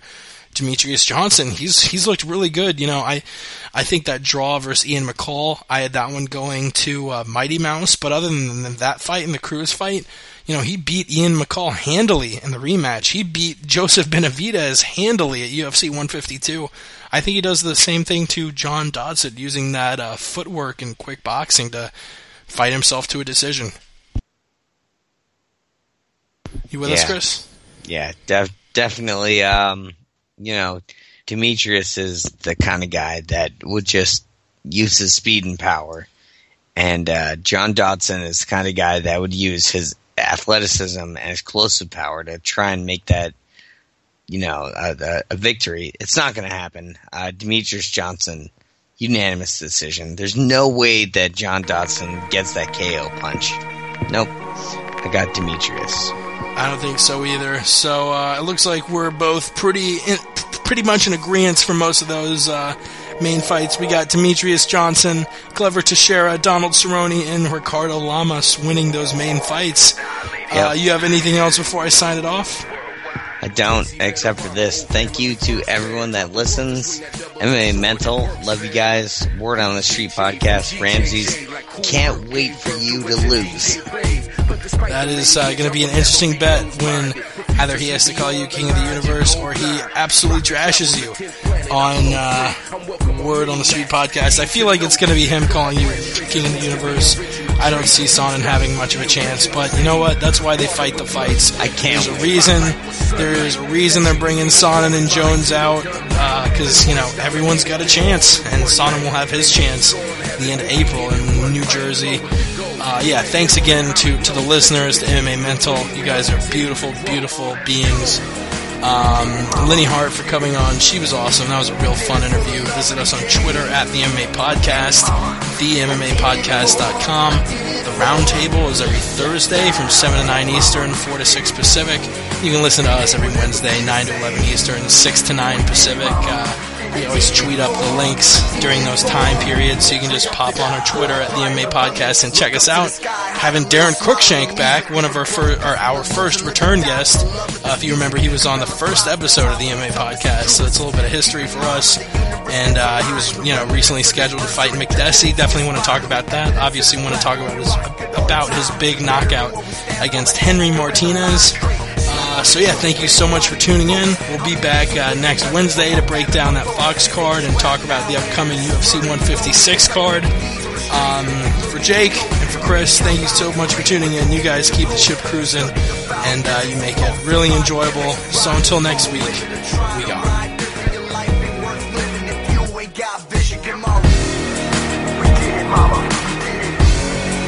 We did it for the love of the game. We did it, mama. I did it for, yes, mama, we did it. The game will never be the same. We did it, mama, I did it for. Fucking alliance and tech planet rocking with Irish science. Silencing all these idiots caught up in all their ignorance. Two clans fighting under the same banner. We all got love for this ground game, and that's all that matters. In the balance of the teachings of the grandmaster, I'm trying to master the system, that's what I'm after. And stay true to the craft, to spark trees to relax. Old school miracle, lacing the track. And I'm working the angles on me sharp and precise, man. Back in the day when I was learning to rockin' this mic, paying homage to the classic shit. Dilated, undisputed heavyweights reppin' Los Angeles. And yeah, I do this for the 213. Historical flip down, you know I'm with that G. So fire in the